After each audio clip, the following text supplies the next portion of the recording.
fuzzes in my hair. Fuzzes in my hair. What the heck? I can't get this one. There we go. Hi guys! Hello, hello, hello! How are we doing on today's fine evening? Why is this so wrinkly? I feel like my hoodie is kind of cream and so is the blanket, so I'm switching to a pink blanket.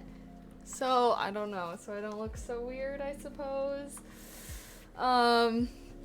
Hello everyone, how are we doing today? What the heck is going on with my shorts? But hello! Ugh. Why are these shorts always going forward like that? Okay, whatever. I don't know what I'm on today. Hello, guys. Hi, John. Hi, Reflex. Hi, Levi. Hi, Infernal. Hi, J. Lopez. Hi, Epic. Hi, Miro. Hello, Jaden. Hi, Centavo. Hi, Huge. Hi, Wizard. Hi, NYC. Hi, Laden. Hello. Hi, Germinator. Did I say hi to everyone? Hello, hello, hello. How are you guys doing today? I have so many fuzzes in my hair. I think it's from this hoodie though, or this sweatshirt. Look at this new sweatshirt I got. I got this at C2E2. Isn't it so cute? Look at him. He's so happy. I love Milk and Mocha. They're so adorable to me. Hi, Coda. Hello. Did I have a good day today? No. But it's fine.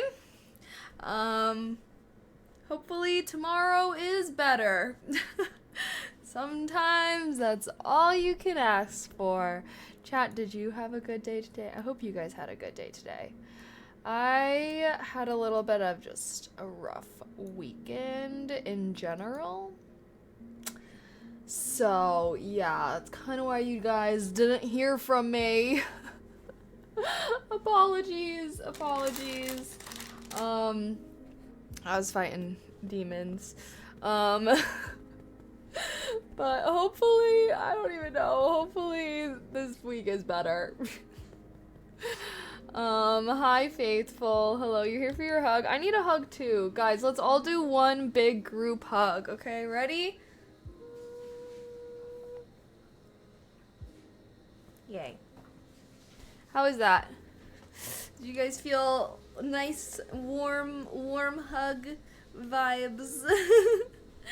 I just killed my job interview with Xfinity. It would be my second full-time job. Why are you getting 2 full-time jobs? That doesn't seem like a good idea for your mental health. Me personally, I would lose my mind if I had 2 full-time jobs. But good luck. Congratulations for having a good interview as well. Yay.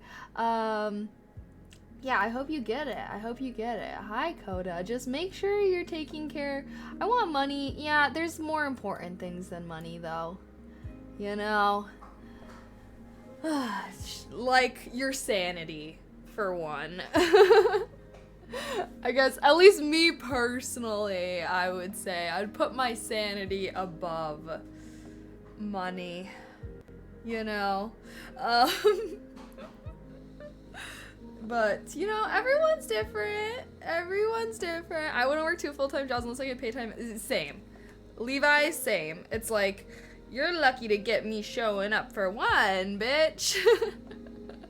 Like, at least, like, assuming they're both first of all, like, if they're both 40 hours, like, how are you fitting 2 8-hour work days into a day, one solar day?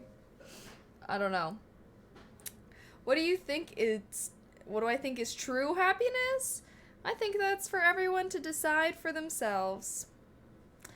I think that, you know, happiness for one person could look very, very different from happiness for another person. Depends on your values and your dreams and your ambitions and your resources and whatnot. That's what I would say. But, yeah, like some people, I feel like everyone's kind of different. you know? So I don't think there's just like, this is what happiness is / look like. That's the beauty of life, you know what I mean? Is figuring out what makes you happy and then striving for it. At least that's what I kind of think. And that's why, I don't know, I guess that's why I respect people that have very different lives than me. Which, or like, I don't know, like, I guess I'm not really someone that judges the way that other people live their lives, because it's like, if that's what makes you happy, bro. If that's what makes you happy, that's your life, and good luck, you know? What if someone's version of happiness infringes someone else's ethics? Then, yeah, I mean, I don't know. Then, if someone, then someone's gotta speak up, I guess. I don't know. If you think that what someone's doing is unethical, then you should... I don't even know. Let me think. What if someone's version... I feel like I need, like, an example. I feel like that's there's too many different kinds of situations that would have very different solutions. You know what I mean? I feel like that's kind of a case-by-case basis. But generally, if you know, if what you want in life ends up harming other people, then I feel like, well, it seems like you shouldn't really get what you want in life. I'm all for doing what you want in life as long as you are not negatively impacting other people, you know? As long as you're not harming mentally or physically anyone else, then you can do what you want. If you are harming, maybe you should stop. Like, if I say stealing from old ladies makes me happy. Yeah, I'm gonna have to go with a no on that one. Sorry, buddy. Hi, Bakir. Hello. Hi, Eel. Thank you for your answer. Oh, thank you. I'm in cozy mode. I'm in cozy mode today. Hee hee hee hee. Hi, Past the Rock. Hello. Damn it. Yeah, sorry. No beating up you only said stealings. No stealing from old ladies. That's not great, you know? I guess everyone should strive for a form of happiness that also makes other people happy. I think that's good. That's kind of like that's like a happiness multiplier, you know what I mean? Like, that's like a life hack. If something that makes you happy also makes other people happy, like, that's like a cheat code if life was a video game, you know what I mean? And I think that's the best. I will admit, I do think that's the best, is like people, you know, I guess I think it's good to have a life that positively impacts other people. And I think that everyone should strive for that. Do I think everyone needs to do that? No. If you want to be a hobo in a cave for 80 years, that's fine. But I do think, you know, generally speaking, the world would be a great place if everyone was trying to make themselves happy, but also other people happy, you know? Secret Reflex, thank you so much for the tier 1. Happy 1 year! Oh my gosh, what a big milestone. Thank you so much. Yay, happy anniversary. First one, the first of many, right? Gonna keep that sub alive. We played any games today? No, actually that was the theme, was deciding what game I should play. If you were here my last gaming stream, we finished Baldur's Gate, which, oh my gosh, you guys, okay, you have to subscribe to my gaming YouTube if you like Baldur's Gate, because I want to be posting a bunch of stuff. I think I'm gonna like rip out my reaction from at the very end too and like post it. But yeah, anyways, just finished Baldur's Gate 3. So we were playing that for a very long time. And now I'm like, oh,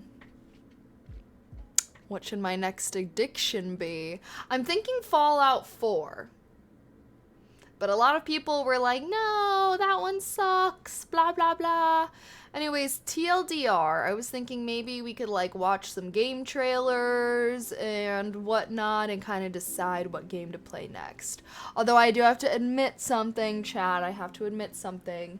And that is that I re-downloaded, I re-downloaded World of Warcraft. I re-downloaded World of Warcraft because I'm still paying for my subscription. And one of my friends that plays D&D, they play World of Warcraft. And I was like, classic or retail? They said retail. So I downloaded that this weekend, and while I was having a rough time, degened a little bit of World of Warcraft, made a new character. I made a priest.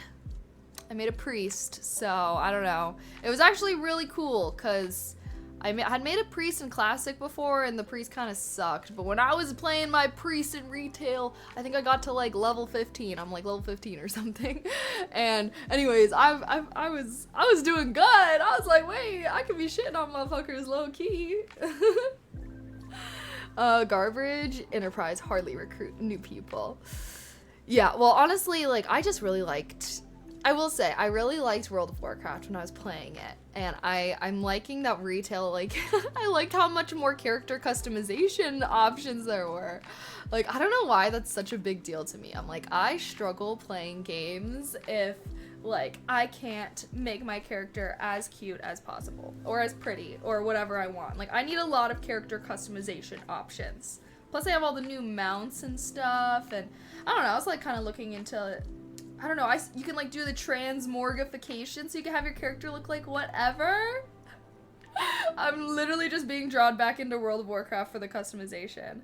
But, yeah, I don't know, I was just, like, having a sad girl weekend, and, yeah, I was like, I need a game to degen. I don't have a game to degen, so it's World of Warcraft. But I will say, okay, I am completely fine just playing World of Warcraft offline, okay? That does not have to be our next stream game. I feel like I've been enjoying the storyline kind of games we've been playing, so I was kind of thinking of doing that. And if we, like, play another storyline game, too, we can, like, have games where, like, maybe, like, sometimes I could play World of Warcraft if we want to have a more chill day or something. I mean, I don't know. I guess it depends what game we decide to do next. No? But, I mean, we could just return to the World of Warcraft grind. Would you guys rather do World of Warcraft grinding or playing a game? Playing a different game? Here's the top 2 of different new games I was thinking. Fallout 4 or Stellar Blade. I've been seeing streamers play it, but honestly, I know nothing about it. So, I don't know, Stellar Blade, all I know was that there's, you know, sexiness in it. There's ass and titties, I heard. Allegedly.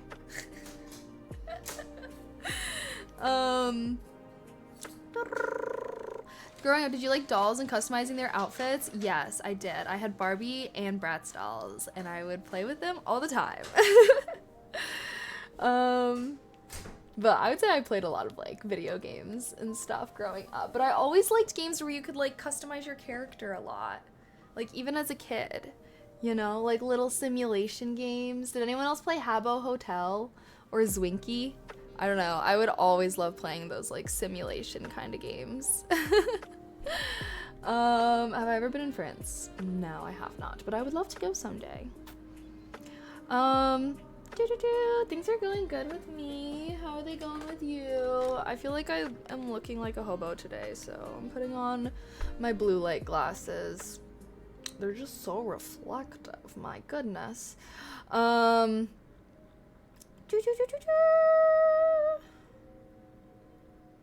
sweater today. Thank you. Hope y'all don't mind the cozy hobo vibes I got going for me today. We're a cozy hobo. We're a cozy hobo. Cozy, cozy, cozy, cozy hobo. I was talking to someone about what makes a good streamer, and I said good positive energy. The lock and I appreciate you. Oh, thank you. Thank you. I try my best. Try my best to make the stream a good, positive place to hang out, because there's too many bad vibes on the internet nowadays. You know, gotta get away from those bad vibe folks, and this is where we do that. OMG. So, okay, wait, hold on. I don't think, let's do a poll. Okay, let's do a poll. Does anybody else have any game suggestions or, like, things, I don't know, are there any games that I was like, oh, I want to play this? I can't think of anything that I was like, oh, Nightingale. I saw Nightingale has mixed reviews on Steam now, though. So, chat, has anyone watched another streamer play Nightingale or played it themselves? And would you recommend?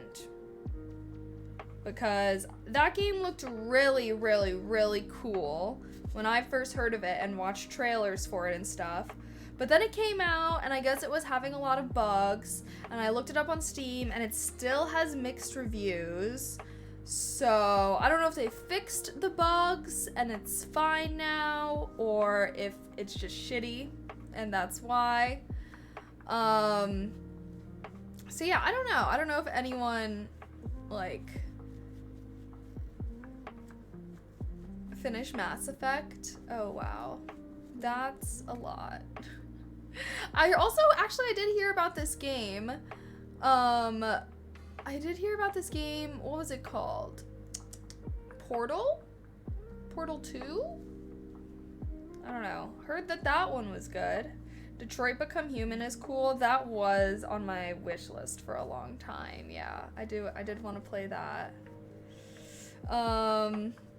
You can literally see my outfit. What are you... Oh my god, what are you crying about? I'm literally wearing a fucking sweatshirt, okay? I'm wearing a fucking sweatshirt and shorts. That's my outfit of the day. Oh god, and now I have something in my eyeball. Oh, my Lanta.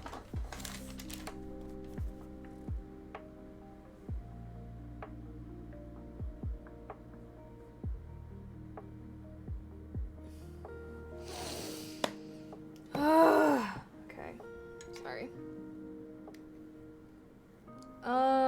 I played a lot of Nightingale. It's pretty good, but only if you're into kind of jank early access stuff. It's very unfinished. Oh, really? Maybe I'll wait until it's finished then. I don't know. What do I think I'm into janky on? I don't know. Sometimes jankiness can annoy me, I will admit. So maybe I'll wait till it's finished. But that game did look really cool. Come back around, Hashbringer. Come back into chat and like whenever they release. I actually have no idea when they are, and then I'd be down to play it then. But yeah, I don't know. Sometimes I get frustrated when games are buggy and stuff, especially if I'm streaming it. You know. It's hard to keep up with new games coming out. No, definitely. But the Portal games are old. I just remember telling someone I hadn't played it, and they were like, "That's crazy. It's like a really good OG game, I guess." I'm still waiting to get new glasses. I know. I need to get some new glasses. I don't really like my black glasses as much anymore. Do I still play Genshin or not really? No, unfortunately, I don't really play Genshin anymore. I was spending way too much money on it, so decided it was for the best if I did not continue doing it. Early access nowadays takes 2 to 10 years. Holy, quite a big gap if you ask me. Well, hopefully it doesn't take that long, but in the meantime, I have lots of games to play, so I can have some patience for Nightingale, because it looked really cool, I will say. I definitely do want to. If you like Pokemon, there's a new fan-made game, Poke Rogue. Ooh. I feel like I would have to play, I need to play more of the original Pokemon games, because honestly, I have not really played Pokemon since I was a kid. Well, besides Pokemon Go. I do be getting into Pokemon Go, especially when you live in a city. Pokemon Go is great. But like I haven't played any of the new Pokemon games that have come out on Switch. But I feel like they're just so different, you know? Like I really liked the 8-bit pixel artistic style of the older Pokemon games. I don't know, just me. I don't really like the new art style as much. I get to enjoy my day off on your birthday. Oh, well, happy early birthday. I hope you do something fun to celebrate. Maybe you about to explore VR games and see how it feels. I don't have a VR headset or anything or any of the gear, so not really planning on getting into that. You'd probably like Wuthering Waves, comes out later this month. Genshin Competitor. Oh, so it's Gacha? No, I've decided I really need to stay away from Gacha games, guys. I can't. Keep me away from the fucking Gacha games, okay? I need to be on my games that you pay up front and then there's no more payments, because there's nothing worse than being addicted to a Gacha game, okay? Like that sucks. That's hell, okay? New characters coming out, you're dropping bans, just hoping and praying to get it. You might not even get it, even if you do spend the money. So yeah, I will become a victim, so no more gacha games for me. I will, at the very least, I will try to stay away from gacha games. I feel like if there's like a really good, like if it comes out and it's like everyone's playing it, it's so good, like maybe I'll have to dabble. But me trying out a random gacha game does not sound good, because then I'll just end up spending a bunch of money on on a random game. Genshin and Star Rail, no, for real. I feel like Genshin was like the first gacha game I had like ever like really seriously played. You know, like I had not played a game that was like that before. And I know, like, you know, I know that style is pretty popular, but yeah, I don't know, I just had not. I don't know, I've never, that's the only gacha game I've like seriously played, and I spent too much money on it, so now I'm like, I should probably not play gacha games. V-Rising is fully out recently, pretty polished and good. Not sure if it's your genre of games though. What genre is it? Drum and bands like thousands. Okay, no, not thousands, but hundreds, I will say. But not thousands, no.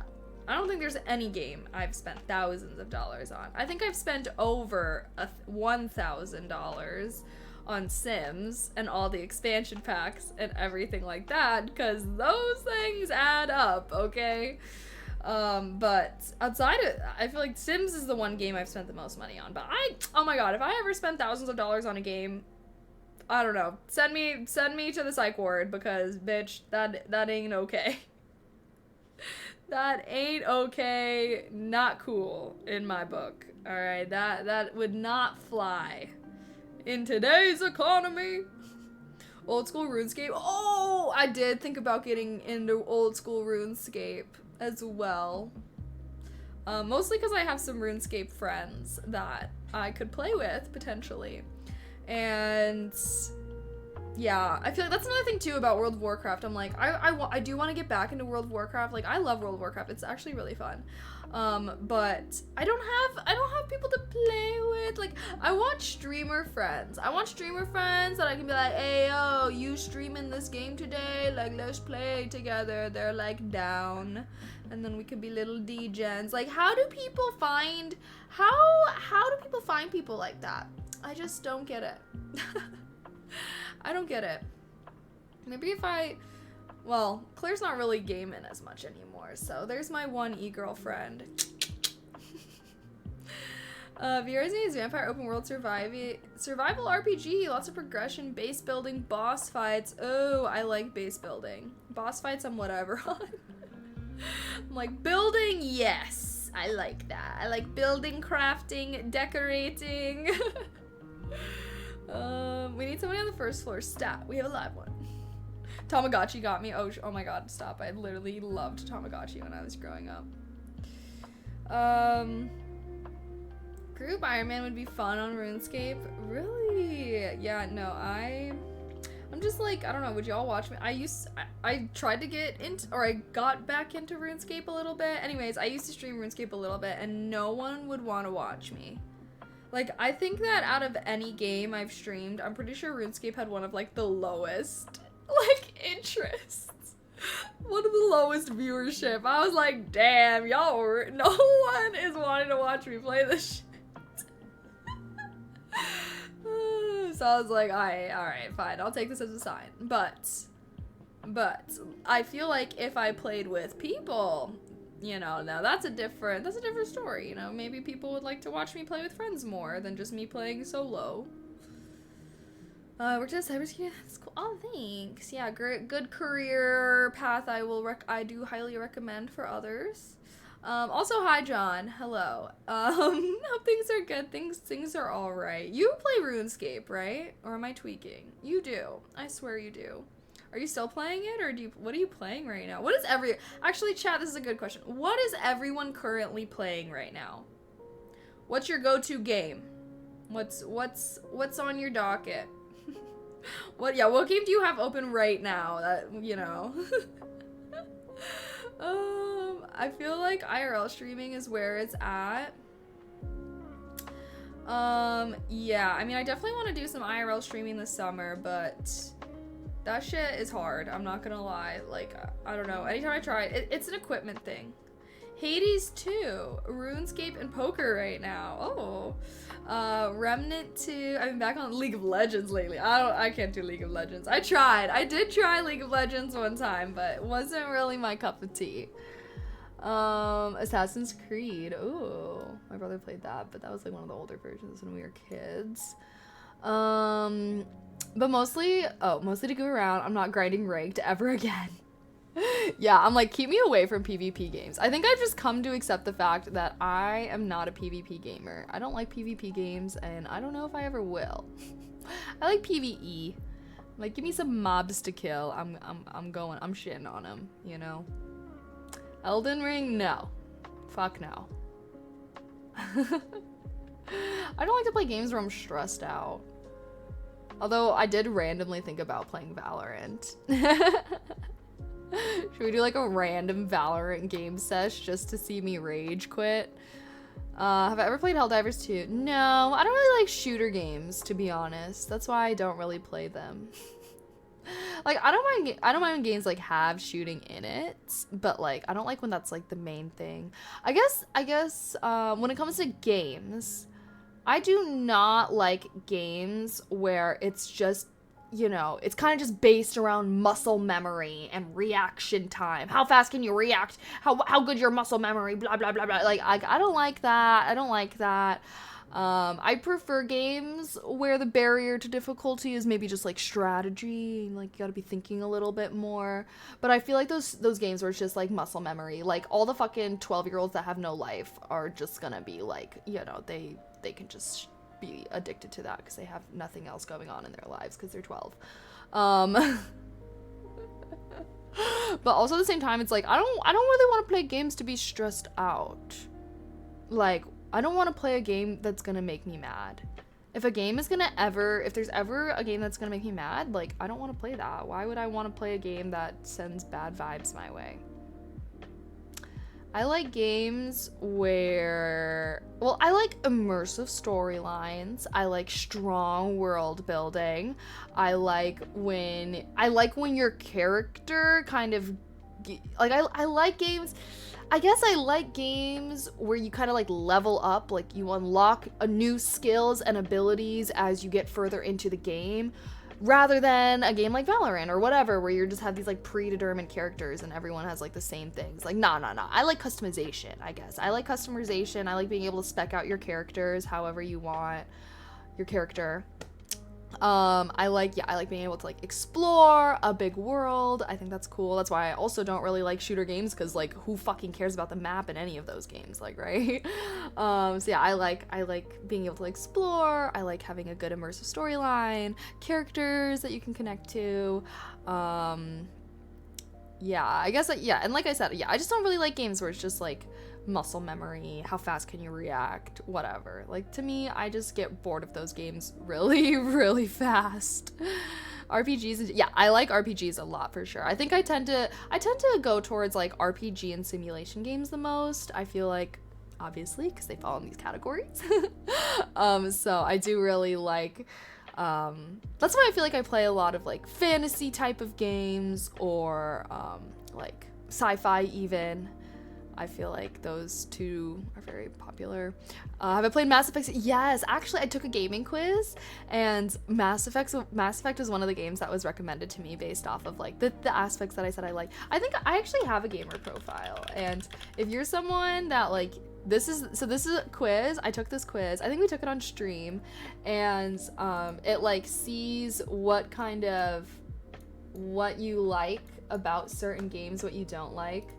As you can see, I don't care about action at all, or mastery. I will admit, I want a 2-year-old to be able to play the game and still have fun.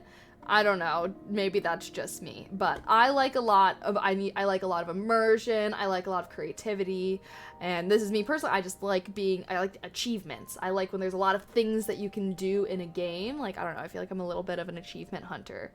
But yeah, I guess this is my gamer type. I'm an architect. I'm a solo gamer that enjoys planning, decision making, and progression. I prefer slower paced, relaxing gameplay where I can plan and build something grand and enduring. Facts. But yeah, totally recommend taking this quiz if you want to see what kind of gamer you are. It's kind of cool because they also like break down and then like they give you recommendations like, oh, if this is a really high stat for you, there's games like recommend these games, and that's why I played Mass Effect because of this little quiz. But yeah, name an animal for an edit. An axolotl. I got one right here. Would you date a soft-spoken person? I only date soft-spoken people. I like them a little quiet. I usually tend to go more for introverts than extroverts because I think I'm pretty extroverted. And I think that most, I think most good relationships, you balance each other out. That quiz would be confused because I play every genre. It's not about genre. See, that's the thing. It's not about genre. It's about like certain game aspects. No, you should definitely take it. Because I also play a lot of genres, and most games are using multiple aspects of it, right? Like some games use competition and creativity. Some games use world building and like PvP. Like, you know what I mean? Like it's more so valuing game aspects. It's not about specific genres. And if anything, I feel like it can actually help break you out of genres that you maybe play a lot because it's actually analyzing the actual game components and telling you what game components you really care about rather than giving you whole genre recommendations, which personally I feel like can be too broad a lot of times, Like think of all the different kind of simulation games there are out there. Just because you like one kind of simulation game doesn't necessarily mean that you'll like the next, because it depends like what game features are the most prominent or not prominent, He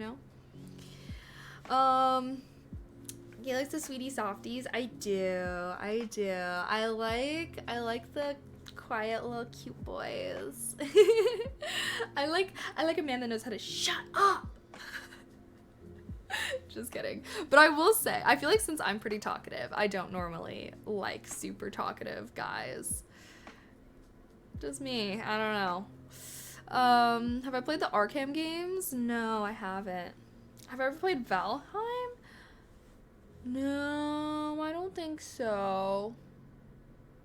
The Persona games are pretty chill with a lot of focus on the characters. Persona games? What are like some Persona games?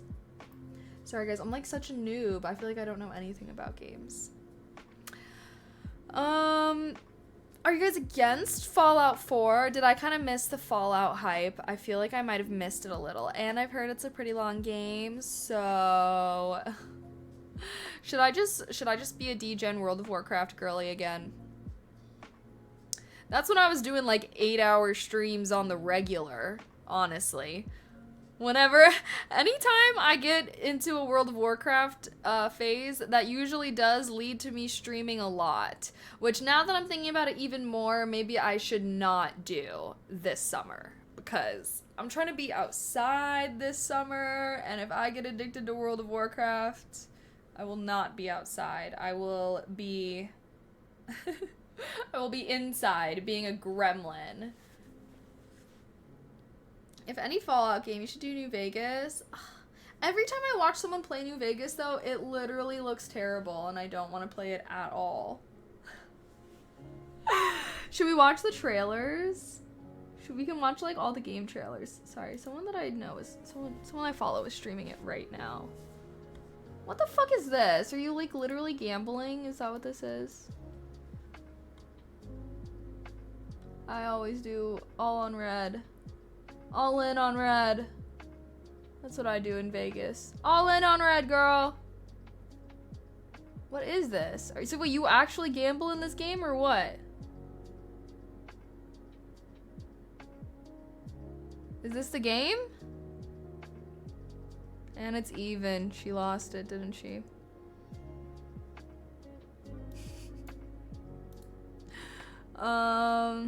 And a phone from old school RuneScape? Really? I don't even know when I followed her. Oh, looks like she has RuneScape panels. She play RuneScape? Should I become a...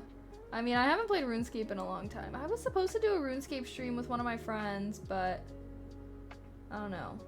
They've been lagging on the text, so I assume they're busy. I assume they're busy.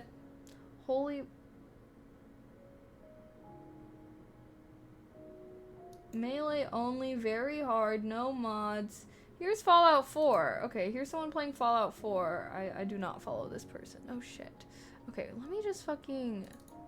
This is pissing me the fuck off.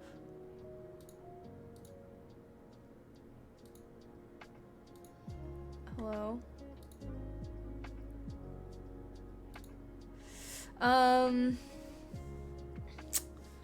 What's he doing? Is he on the map? Got a lot of viewers for this.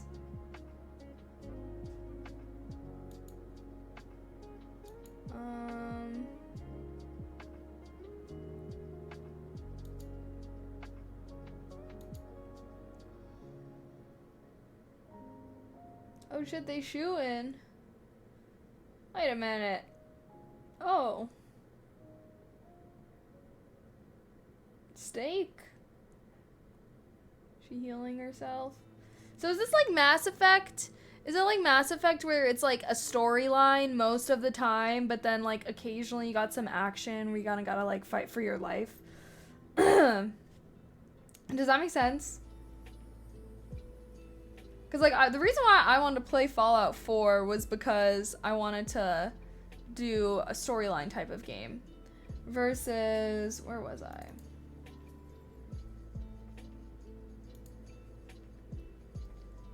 Fallout New Vegas. Let's see.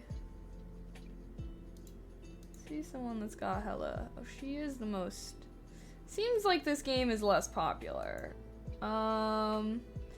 I mean, yeah, I'm sorry, but the graphics are just so bad. Like, every time I look at anything involving this Fallout New Vegas, I can't get past the graphics looking terrible. Graphics are a big part of a game to me. Like this shit looks so bad. Sorry, I'm hating. I am hating a little bit, but it's just, I feel like it breaks me out of the immersion when like the graphics are just too shitty. Unless they're stylized. I would take stylized graphics over shitty graphics like this any day. But I know this game's old, I will say. I know it's old, okay, and that's why it looks like this. But Fallout 4 just looks so much better. Where the fuck is the person? Here we go. Let's see here. Let's find someone that's like doing something. Hey, is this guy from the show? Looks like you're just shooting and killing. Shooting, fighting, killing. I don't know, man. Maybe not. Maybe we'll just pass on the Fallout games. Let's see, what's popular? What's popular with the kids nowadays, hey? Oh! Wait. Oh. Sorry. I thought this was sorted high to low. It was not. Okay, now we are sorted. What the fuck? More viewers than just chatting? There's gotta be one streamer with like 1 million. No, what? There's multiple that have... Bro, GTA roleplay is still popping like that? What the fudge? Would you ever go back to role-playing in GTA? I honestly fucking hated that shit. I fucking hated that shit. Alright, okay? Because you know what would happen? I would go into these games, I would go into these servers, next thing you know, I got 1 million fucking people running at me. Ayo ma, you looking hella fine. Ayo ma, what's your number? I'm like, damn, if I wanted to hear this shit, I would just go fucking step outside in a mini dress. Why do I gotta deal with this fucking shit in a video game too?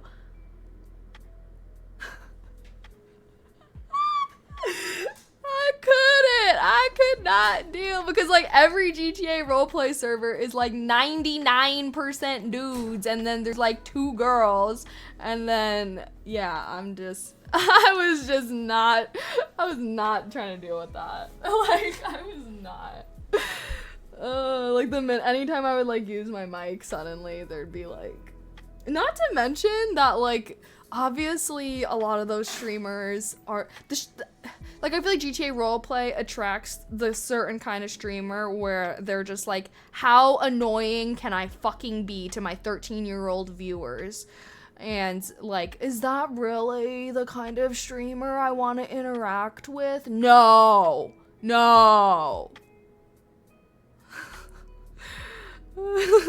GTA, you could shoot him.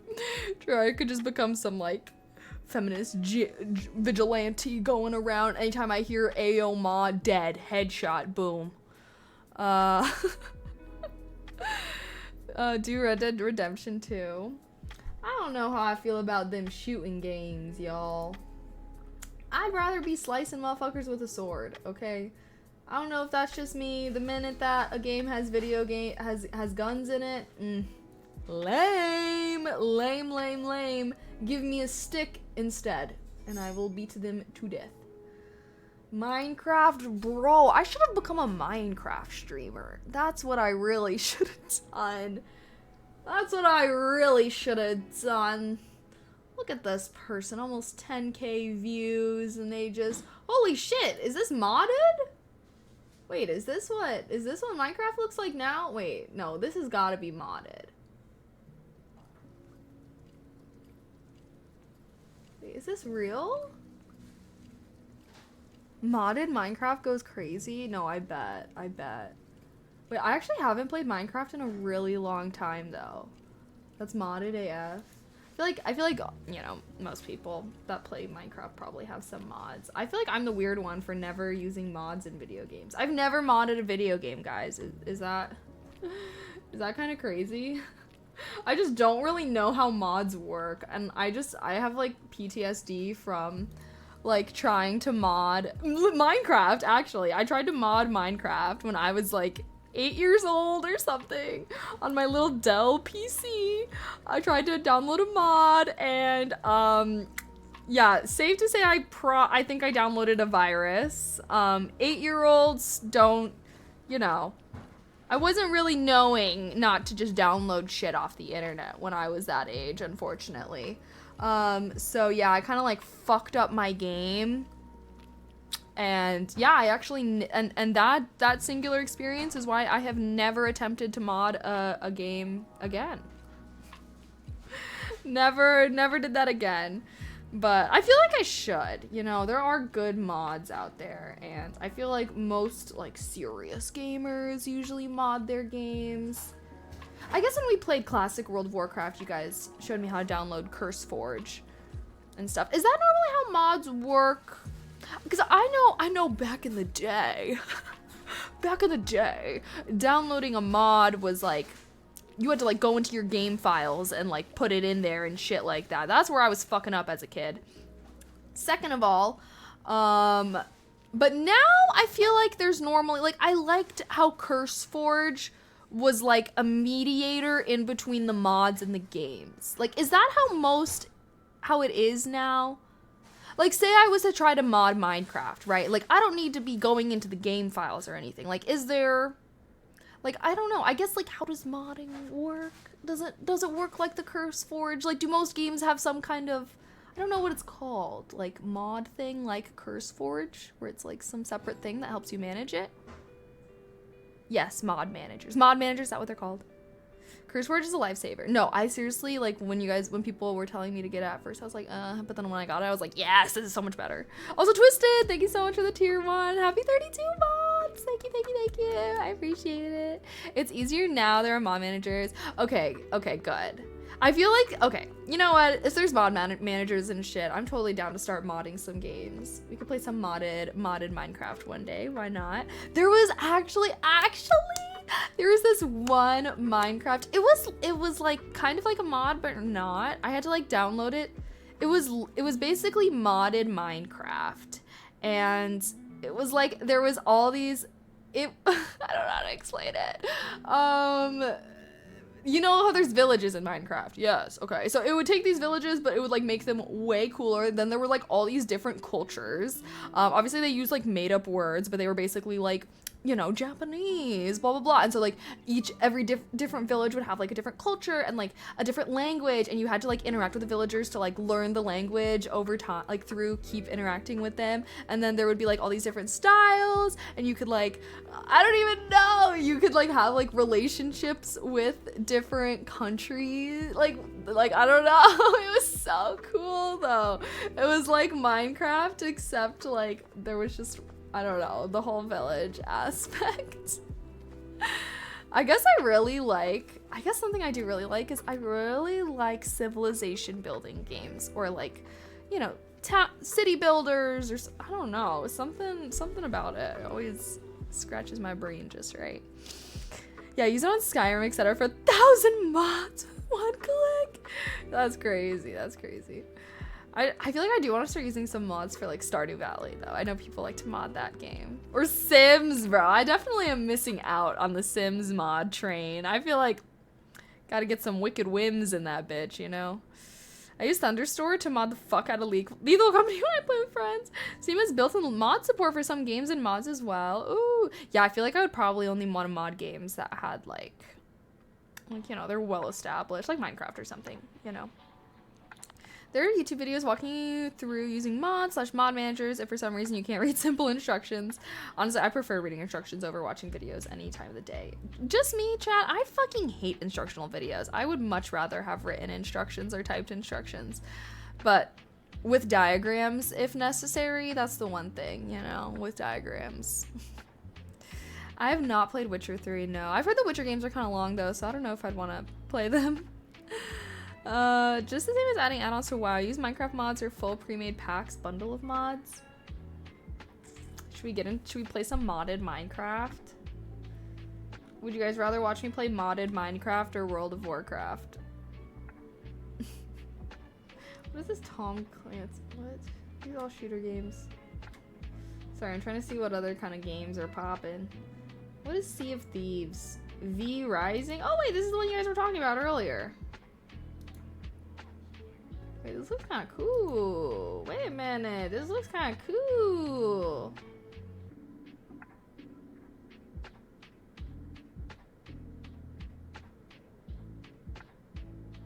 It's a vampire game?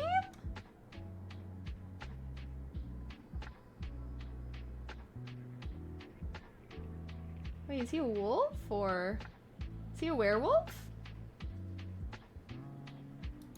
Wait, let me see a little bit more. Finishing V Rising today? Holy shit, someone's grinding. Wait, so you're a wolf?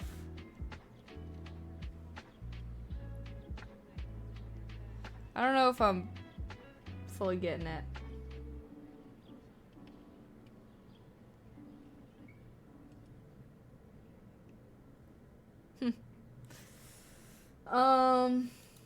Here.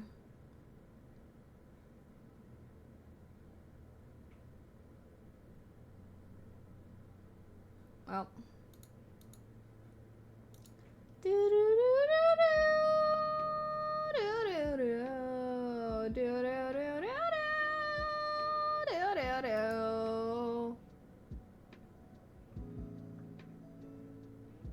Sorry. Okay, they need to make a Sims roleplay. True, multiplayer Sims. People have speculated that Sims 5 might be multiplayer. We'll see, we'll see. Next mod and other sites will have easy downloads that will work in mod managers. Also, so you don't need to worry about moving files around everywhere, updating your game, and everything messes up. Okay, okay. I feel like, well, I don't know. Let me think. I don't even know, guys. I don't know what game I should play next. I play GTA Online. I'm in my penthouse right now, waiting to start Blackjack. Fallout 4 Evil Run is good drama. Witcher 3 is goated though. I put 150 hours into it during quarantine and kept you sane. Oh my gosh. Yeah, no, I've heard really good things. See, okay, I don't know. Because Witcher, wait, how did it go? Did it go book, games, show, right? the games were based off the Witcher books. Because I've thought about reading the Witcher books before. And I feel like I would want to read the books before I played the game. Just because I'm like, it must be good if it's inspired not only a pretty popular TV show, but a pretty popular game series. I feel like the books are gotta be good. And one thing about me is I fucking hate reading books, knowing how things are gonna happen, I feel like with movies or shows, I'm kind of like, whatever. But I hate when books are, like, it's just because, at least for me, it just makes me, like, I just feel like, well, I already know how things are gonna turn out anyway, so it just takes away the emotional high points that should be there when you read, The games aren't the exact same story, more of a continuation of the books. Oh, interesting. Nonetheless, I still think I would want to read the books first. And I feel like the game's not new, so it's like, I normally am like, okay, I need to play this game, it just came out, like, everyone's getting hyped about it, blah, blah, blah, but I feel like I got time, you know what I mean? I feel you. That's why I forced myself to read Dune before part 2 came out. Oh my gosh, no, literally same, but the books were so good, so much better than the movies. So much better than the movies. I'm almost done with the series, guys. I think I might finish it tomorrow. I'm gonna go get my nails done tomorrow. I've given up on being a DIY nail girly. I just can't do it, but one day I will. Anyways, I think I'm gonna finish it tomorrow. I feel like I've been reading this last one a little slower because I'm like, I don't want to finish the series. But I am excited to finish it. Hopefully it's all good. I'm saving Dune Messiah for your beach trip next week. Yeah, it's like not a super long read, so I feel like you can read that one pretty quick. Dune Messiah was actually my least favorite in the series. A lot of people really like it, but oh my god, like, I think the 4th one is my favorite. I'm nominating that one as my favorite. I really wonder if they're gonna end up making the whole, like, series into movies. I honestly wish they kind of did it as a TV show, though. Like, oh my god, I hate book to movie adaptations. I just think book adaptations should always be to TV shows. Because then you can just very nicely do every chapter is an episode. Make those episodes 20 minutes too, bitch. Enough with the fucking hour-long TV show episodes, okay? That's bullshit, too. There are 8 Witcher books. I'm just over halfway through book 7. Oh, you're getting close to the end of the series. That's exciting. Yeah, I feel like I'm gonna read some shorter books though after I finish Dune before I embark on any longer series. Most recent fantasy shows have been ass though, in my opinion. I mean, I just feel like TV shows don't usually have like budget, like I just feel like Hollywood doesn't really give a fuck about TV shows as much as movies, even though I just feel like they should. Even though I think that they should. Just start fucking putting TV shows in theaters if that's what it takes, I guess. That'd be kind of cool though. Like, imagine, like, like Euphoria, whenever the episodes for Euphoria would come out, like everyone would be live tweeting, it'd be hella hype. Like, I feel like people totally would have watched like the newest Euphoria episodes in theaters and then make it like cheaper than a movie ticket or something, something like that. And then like at the end of the series, you can have like a day where people can come and like binge watch the whole show if they want in theaters. Why wouldn't they do that? Why not? Hashtag YOLO. There's not that many new movies coming out anyways, right? Like, they've got to have some open theaters they can throw some TV shows on in there. The problem is all the best directors want to make movies and don't really care about shows. Okay, that's on them. Honestly, Hollywood's just shite. Obviously, I know there's a lot of logistical reasons on why Hollywood is shite, but it still just is. It's fine. I think I'm kind of... Although, I did start watching a new show, because I finished the Fallout show, which was really good. Loved it. Started watching Baby Reindeer because I was seeing so much stuff on TikTok and Twitter about it. Kind of creepy vibes, like a psychological thriller. But yeah, I feel like I've been avoiding seeing anything about it because I want to watch it. So watch the first few episodes of that. Little creepy crazy, I will say, but I'm definitely like so curious because like I don't know why I thought it was gonna be like huge buildup, but like a lot happened in the first episode. Like everything that I knew about the show happened in the first episode, so I was like, what else is going to happen now? So I guess we'll see. Started that show too. It's pretty wild. Yeah, no, I'm like, where is this gonna go? I'm like scared a little, but the fact that it's like based off a true story. You know. That's a little. The problem was all. Oh, I heard that. And then you end up with the Halo show. Halo had a show. I didn't know that. The second episode adds another element. I was like, what? Yeah, I think I've only watched the first two. Let me think about what happened in the second episode.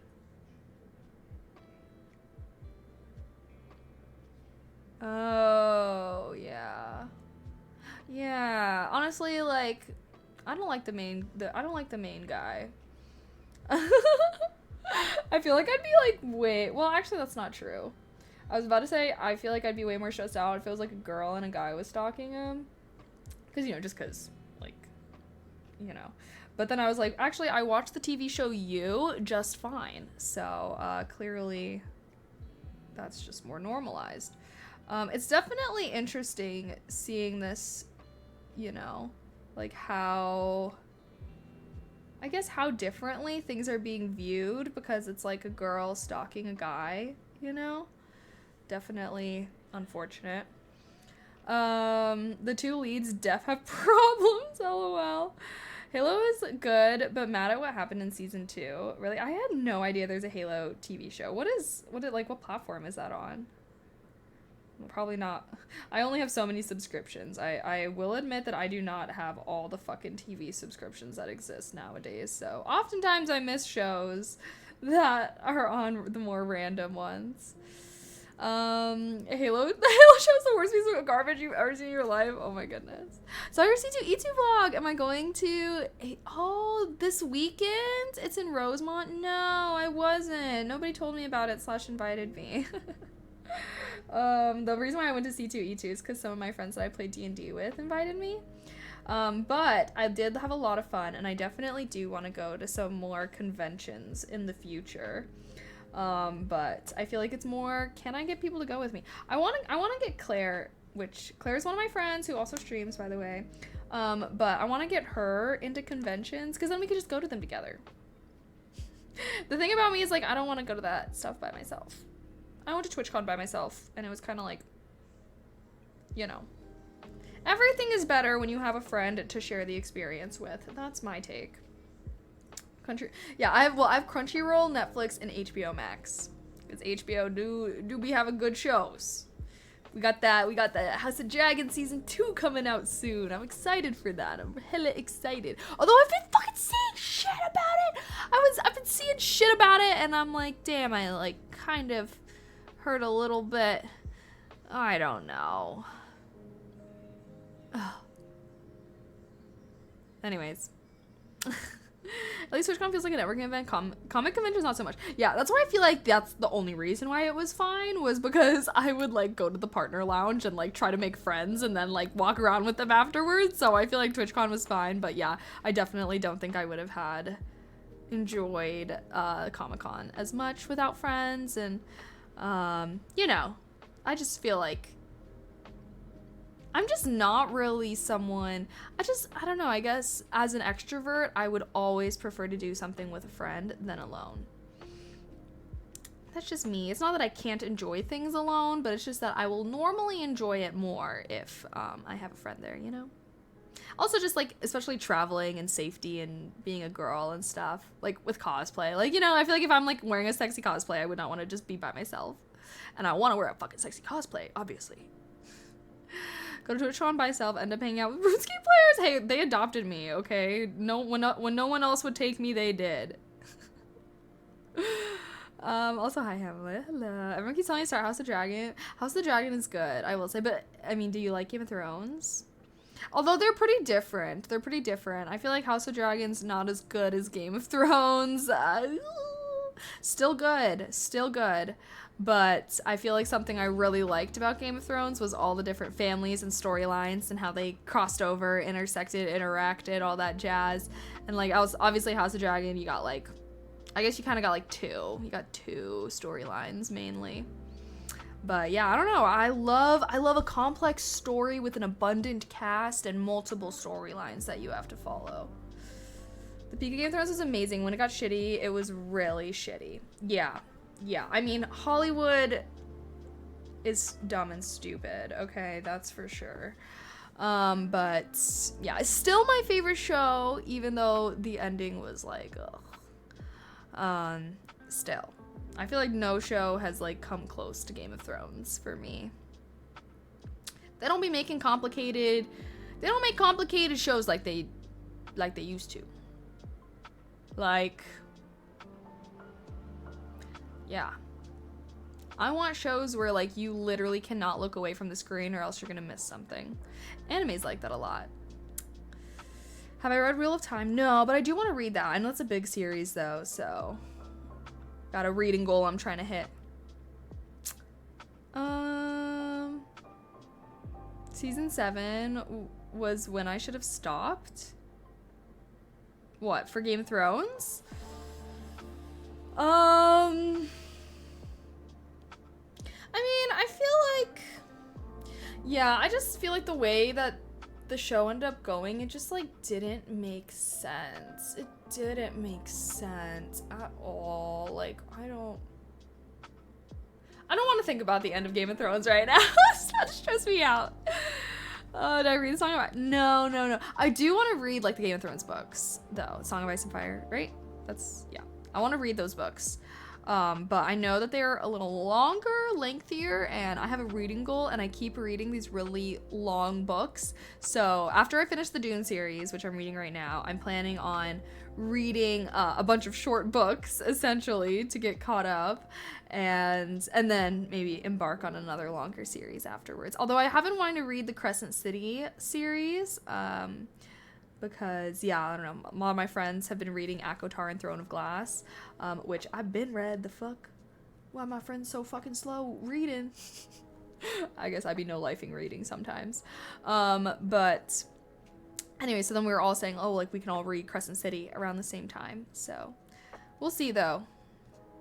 Song of Ice and Fire is a good series, better than the show, but it will never finish and gets messy. Why? Wait, did the guy die? Game of Thrones author die? Is he alive still or is he gone?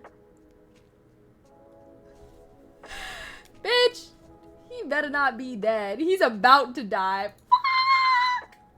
Bro!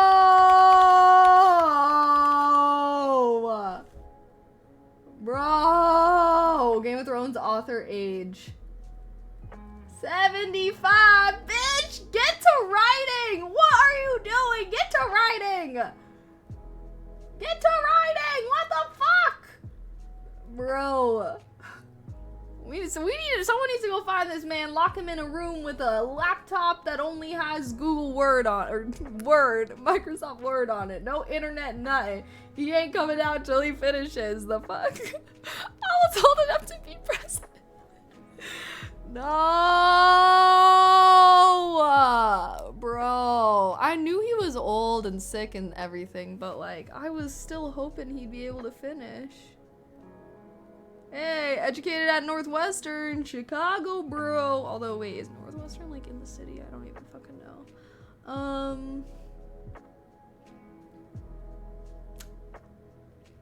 What book did he stop at? Or like, how many books did he write? 5. Oh, so is the first 5 series his books, and then season 6 is they start to do their own thing, or what? Took over a decade and still doesn't release the OMG, and he writing these fucking spin-off books. Bro, get back to it. Wait, that's actually so sad. That is so sad. I heard the author of Dune wrote the Messiah because people were idolizing Lisa and Al Gaib more than he wanted. Can't wait for the movie to come out. Ooh. Yeah. Yeah, that's like what he was like trying to, that's what he was trying to make commentary on, right? Like, don't idolize anyone type shit. I'm not gonna lie, I'm like not vibing with this last book in the series as much. I'm just like, what? What is the message? I am not really understanding the message of the series, and I feel like there is supposed to be one.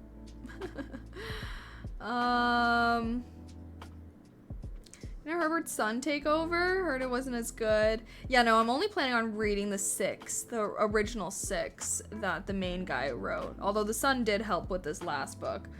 And I'm like, damn, if the son helped with the last book, maybe that's why it's not as fucking good. Because I loved 4 and 5, and then 6 has just been kind of fine for me, I guess. It's fine, it's whatever.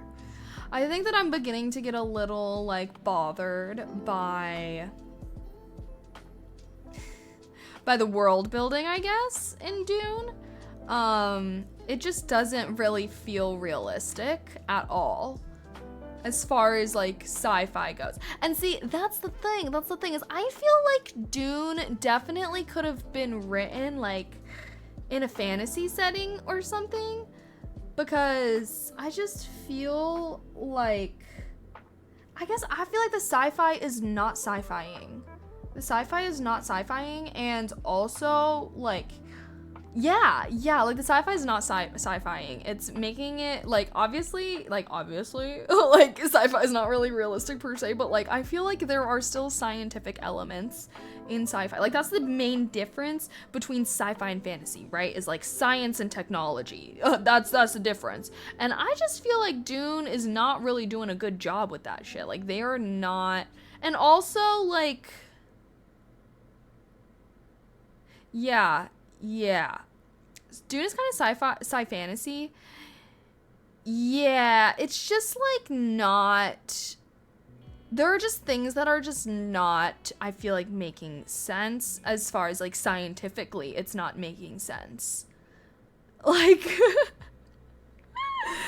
and don't get me wrong, like, I love science fiction, okay? I recognize that science fiction ain't always really gonna make a lot of sense because it's fucking fiction, right? But, like, still, like, I feel like it's reaching a point that it's, like, making the world no longer feel immersive.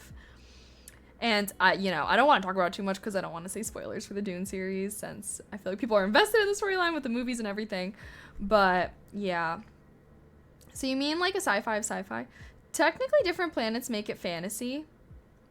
I mean, sci-fi and fantasy are very similar, right? But, like, I'm just saying that, like, a lot of the things about the Dune building world, like, I feel like wouldn't have to be so weird if, like, he just put it into a fantasy world instead. Because then you wouldn't need to make all these explanations as to, like, why. Like, I don't know, it's like mostly the way that technology operates in this world doesn't make a ton of sense, and then, like, especially the way that they have humans, like, they have evolution, but, like, somehow humans, like, don't evolve at all over the thousands and thousands and thousands and thousands of years that this storyline is kind of told over. Like, how are they still able to, like, breed with each other, be the same species, like, like, how are you gonna, like, touch on evolution at certain points, but, like, not consistently? And yeah, you got kind of, like, I don't know. Like,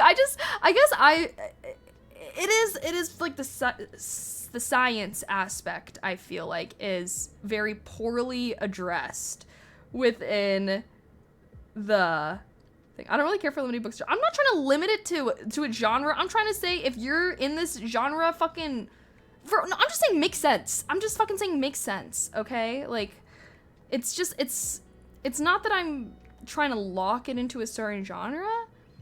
I'm just saying that the science isn't, like, sci-fi is science fiction, okay? So you have to have, like, scientific, like, and that's the thing, is, like, I feel like they're trying to provide scientific explanation for things, but the explanation isn't good enough. It isn't good enough, and it isn't really making sense. Only almost a lack of creativity, dare I say, in certain aspects. Like, I feel like it's still a good series, okay? This is just one of my criticisms of it, okay? So still like the series, still think it's good, I still do enjoy the world building stuff, but you're saying they're breaking the rules that set out for itself. Yeah, it's like they're acknowledging, like, well, I'll just say evolution as an example. Like, they're acknowledging evolution sometimes, but then completely disregarding it a lot of the other times. And it's like, it's a little bit of a consistency issue. And it's also, like, yeah, I don't know. I mean, do you guys care if I just, like, say, I don't want to, like, say spoilers or anything. I'm, like, trying to, like, talk about it without, like, saying anything too specific. Dune is really more fantasy. Much of what they call sci-fi isn't really. Spice does everything. Well, what do you mean? How is it fantasy? I mean, I don't think that it is fantasy. I think it's sci-fi. I would definitely say it's sci-fi and not more sci-fi than fantasy, but, like, you know, I don't see how bringing in it as a fantasy. Like, even with a fantasy, you still have to explain why things are the way that they are, right? It's sci-fi, but it reads a lot like fantasy. I think that sci-fi and fantasy are, like, literally the same things. It's just, like, sci-fi has science and technology in it, and fantasy usually has magic in it. Like, to me, there is, like, literally no difference between how sci-fi and fantasy reads. To me, they read the same. Heavy world building, having to explain societies and why they are the way that they are, having to explain, like, how this technology system works or this magic system works or whatever. Like, sci-fi and fantasy read the fucking same to me. So, there is not, you know. I'm criticizing the world building, is what I'm doing. I'm not criticizing... Yeah, I don't know. That's what I'm criticizing. I'm criticizing the world building a little bit. I didn't like how they travel across the planet a small amount of times, right? Either has a... Yeah, like, stuff like that, too, where also, I feel like... I think that's something... I don't know. Yeah, like, I feel like all of the planets that they're on, like, either are really, really tiny, or... Like, yeah, like, that is something that I thought about. Or I just remember, like... They did do better in this than the last one, but I was like, why are they acting like the climate on every planet is, like, completely the same everywhere? Like, I feel like there was, like, no different biomes on the same planet. Like, like, I feel like in the first few, like, you know, like, they would just make it, like, seem like a whole planet was, like, had one type of biome. Or I don't know, like, it just didn't really make sense. I'm like, are all these planets tiny or something? I don't really know. Spice is a catch-all magic thing in the series. Yeah, I mean, I'm not necessarily criticizing what's the spice aspect. Like, that's fine. And I think that was a fine explanation for most of the things in the earlier books.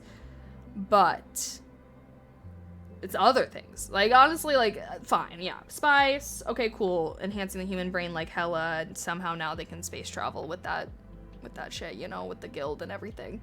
That's fine. That's fine, I accepted that, you know. Fine world building in my book. But it's like the other aspects, I feel like were kind of like Dune is more about philosophical ideas than scientific advancement. At least that's how it seems to me. I agree. I do think that it is trying to pose philosophical questions, as sci-fi does, right? Like, that's the whole... I feel like every good sci-fi is posing a philosophical question. Think of The Matrix, Star Wars, blah, blah, blah. Like, I feel like that's the heart of sci-fi. Like, the heart of sci-fi is philosophy. Versus I feel like fantasy tends to be a little bit more about the hero's journey and about, like, you know, internal, like, you know, I don't know if that makes sense. And sci-fi tends to follow multiple characters a lot. But yeah, like Arrakis is a desert planet, Kronos is water planet, it's too streamlined. Yeah, yes. I agree. Yeah, like, you know, yes. It's just like little things though. Like I said, I still think that Dune series was great. I still think that the world building was good and yada yada. I just feel like I have some criticisms that are especially coming out a little bit more in this last book that's making me not enjoy it as much. But nonetheless, still a great series. I'm very glad that I read it. I highly recommend, especially if you liked the movies. The books are so much better and so good. Like, I can't get over it. I really enjoyed it. I hadn't gotten this into a sci-fi series in a long time. I had mainly been on my fantasy wave. So yeah. The difference between Dune and and most sci-fi is that the focus is more on humans than scientific advancement.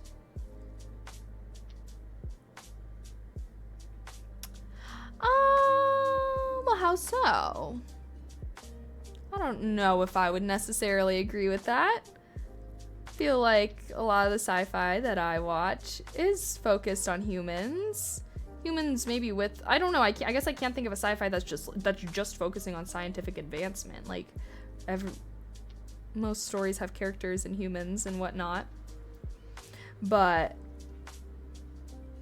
and yeah, and I think another thing that sorry, okay, I think another thing that I have to criticize about this too, and I'm like, this has to be the sun. I swear to God, this has to be the sun. And I'm like, is the sun stupid, bro? Like, oh God. Okay, you know how, like, unfortunately, stupid people can't really write smart characters because they themselves are stupid, so they don't understand how smart people think or act? Like, that I'm starting to see that a little bit. Like, there are some characters in the last book that are, like, supposed to be really smart, but, like, they just act like an idiot. And it's like, I don't know, like, or like honestly, a lot of the characters are like, I'm pretty, like, every single character in the last book is supposed to be like super smart, especially because, like, yeah, super smart, but like, they're idiots. Like, in the story, they're idiots, but they're supposed to be really smart. And I'm like, okay, so this just has to mean that the author is an idiot because they don't know, they're not being able to write smart people. Like, like, chat, come on. For all my fellow readers, okay, like, have you ever been reading a book or something where there's supposed to be a smart character, but the way that they're written, like, the things that the character is saying and doing is like, this is not what a smart person would do. Like, this is stupid. Like, they're being stupid. And it's like, oh, the author was stupid. Okay, like, they were not capable of writing. They were trying to write a smart character, but they don't know what smart people think like. Oh my God. And I think it's gotta be the sun, because I swear, like, in earlier series, like, smart characters that were supposed to be smart acted smart. Like, they acted and they thought smart things. Like, they were being smart. But in this last book, like, lots of characters that are supposed to be smart are just, like, acting like fucking idiots. And I'm just like, what? Do I have a public Goodreads account? You know, I have a Goodreads account. I don't know if it's public, but I will make it public if it's not. Should I start, like, actually posting reviews? I just, like, usually, here, let me find the link. I'll make a command for you guys too. How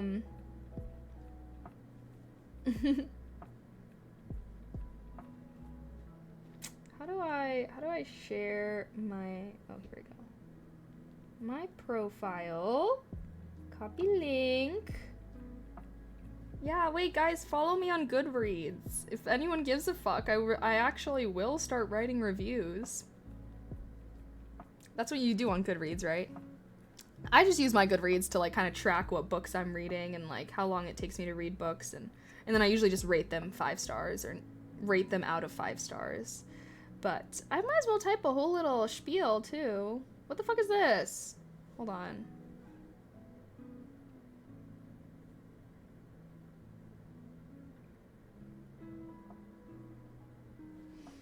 Wait, it's not letting me copy the link for some reason. Okay, wait, I think I got it. There we go. That's my profile. Feel free to follow me.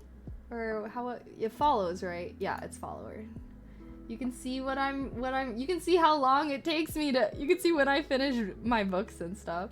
Although, I guess this one I just, like, added. Sometimes I'll just, like, if there's a book that I remembered that I read, I'll just, like, rate it. And it doesn't mean I actually read this at this time. But for the most part, yeah, like, these Dune books are what I was reading. I was just, like, going back and trying to rate books that I had read. So yeah, as you can see, Dune 1, 5 stars. Dune 2, 3 stars. Dune Messiah, 3 stars. Children of Dune, 4 stars. God Emperor of Dune, 5 fucking stars. And then Heretics of Dune, 5 fucking stars. So good. Not gonna lie, I think that this 6th one is gonna get a 3 star from me, though. Unless this ending, we'll see. Unless this ending goes crazy or something like that, but... Holy shit, I never did my go live tweet. I feel like it's a little late for that. Fine.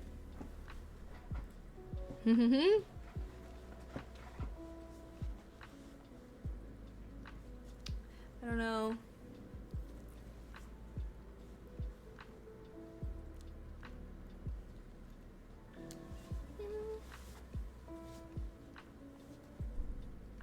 I don't know. Ah! What did I just do?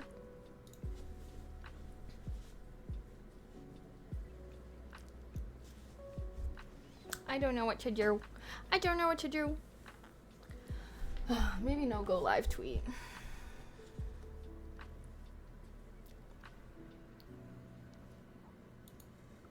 I don't know. Okay, anywho, I think you should. Helps the greater community. Down. They come off as eccentric, not smart. Yeah. I don't even know what it is. Yeah, like they're like exclaiming things. They're always being like, what? And it's like, I don't feel like someone that's smart is like constantly being like, oh, what? Huh? You're doing this? No! Ah! I don't know, man. Also, as in go it looks helps your community thrive. That's a good one. Yeah, I guess I need to be better. I don't normally like review things or whatnot like that.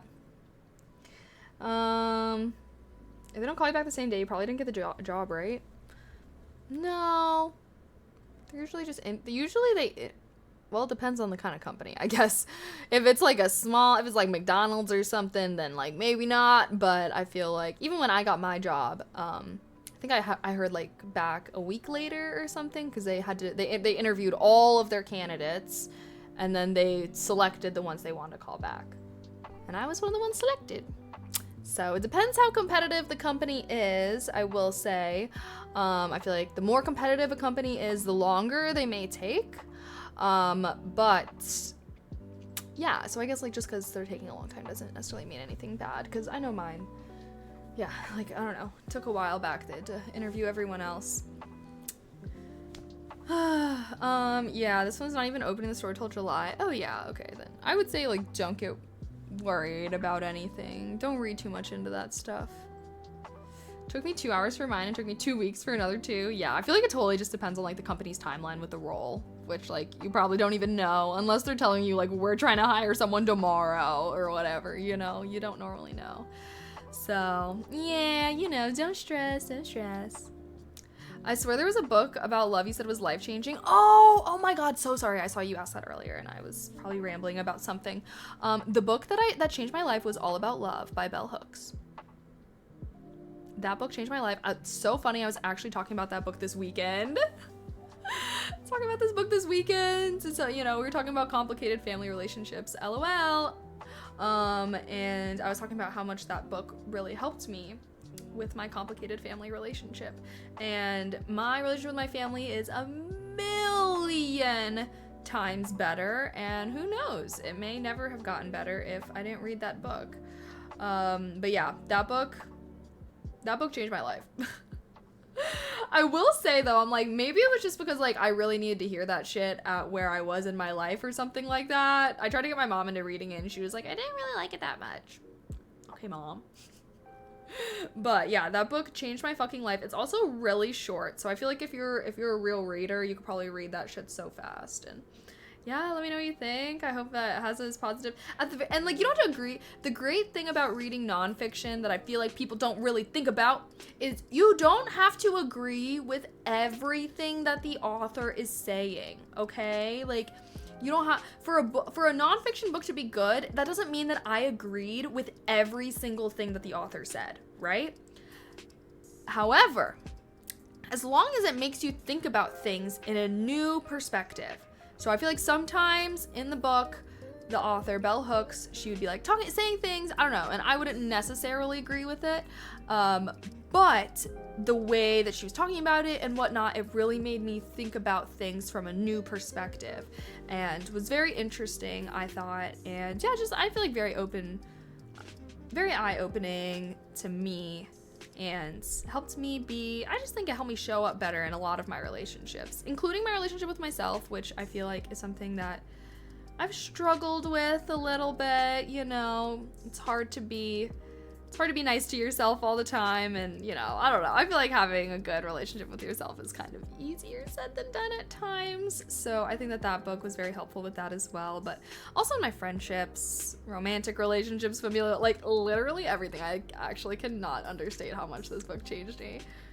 I can't. Maybe I'll have to reread it one day and see if I like still, maybe I was just like hearing things I needed to hear at that time or something. But yeah, I'll reread it one day. We'll see. Just ordered on Thrift Books. Hey, let me know what you think. It's a pretty short read, like I said. So if you're like a pretty avid reader, I feel like you can like bang through it pretty fast. But yeah, it was really good. I hope you enjoyed it. And like I said, don't feel like you have to agree with everything. Like as long as she's making you think about things, because I feel like that's what happens. I like recommended that book to, I don't even know, like a friend's boyfriend, and he was like disagreeing with things that the author was saying, so he like stopped reading it. And then I was like, yo, it's fine to disagree, like, you know what I mean, like as long as she's making you think about these things. I don't know. That's like the hard thing, I feel like I don't know, I guess chat, when you read nonfiction, do you feel like you have to agree with everything that the author is saying, like, or nah? I guess some people just don't like reading books where they're disagreeing with the author. But y'all know my argumentative ass don't give a fuck about that. I think Dune is more focused on the human with scientific progress in the background, while other sci-fi's prioritize scientific ideas have less focus on characters. Really? Like what? I guess I would disagree with that. I feel like every great sci-fi story still has good characters and stuff. What is technological progress without humanity at the end of the day, right? Even if you just think about like the Matrix, right? So much of that is about like, I feel like basically opening your eyes to reality. And I don't know, like I guess I think that all good sci-fi stories, like if a sci-fi story, if I feel like a story that is just prioritizing scientific ideas and not focusing on characters, like I can't think of any good sci-fi that does that, because I feel like that wouldn't be good sci-fi. The book that changed my life was Man Enough. Loved it. Oh, that kind of reminds me of this book called The Will to Change, and it was Men, Masculinity, and Love. So it was about a lot about like men's issues in society, and just, yeah, and like, yeah, I don't know, very good for me. Like, I feel like, not gonna lie, I was falling deep into, you know, I feel like there'd be gender wars on the internet a little bit, like, all men are shit, all women are shit, blah, blah, blah. And I don't know, I've obviously, like, been through some shit at the hands of men as well, wasn't having a great relationship with it. And anywho, that book was so helpful of making me just, like, more empathetic to men's issues, because it's like, you know, it's hard to empathize when you don't really know, right? And even just like calling out ways that like women can contribute / uphold the patriarchy and whatnot. And it was just a really good book about men's issues, and I always recommend it, even to my friends. I always recommend it. So yeah, a lot of that feminism and red pill alpha conditioning isn't that good. Okay, feminism and versus red pill alpha content, very, very different. Very, very different. There is, yeah, like, feminist content is not man-hating content. Because it's biased love. No. Feminism is not like women are better than men. That is not feminism. Feminism is women can do anything men can do. Or women are equal to men as far as their value as human beings. So anyone that's like preaching like men are trash, blah, blah, blah, that's not feminism. All right? And that's the thing that fucking sucks, I feel like, about feminism, is like there are, like anything, there are people that like say that they are representing some kind of ideology when like the things that they're saying are not aligned with that at all. Yes, feminism is equality, okay? And especially I would say like,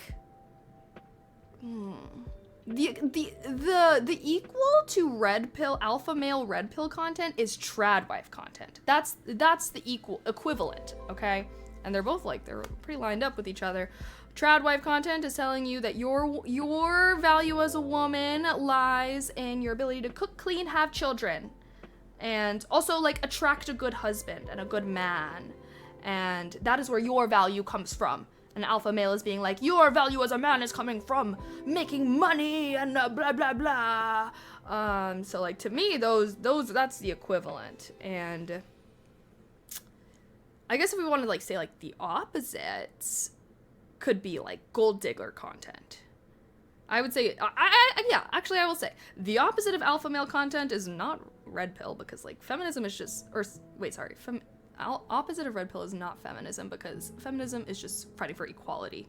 But gold digger, I would say, is probably like the opposite of red pill. I feel like gold digger is like, men are shit, men are scum, you should just date the man that has the most money, who gives a fuck what he looks like, blah blah blah, you should just go date him for his money, and you know, you are all these things as a woman. You're just supposed to be so dressed up and so beautiful. You have to be beautiful as a woman because that's how you thrive in this society.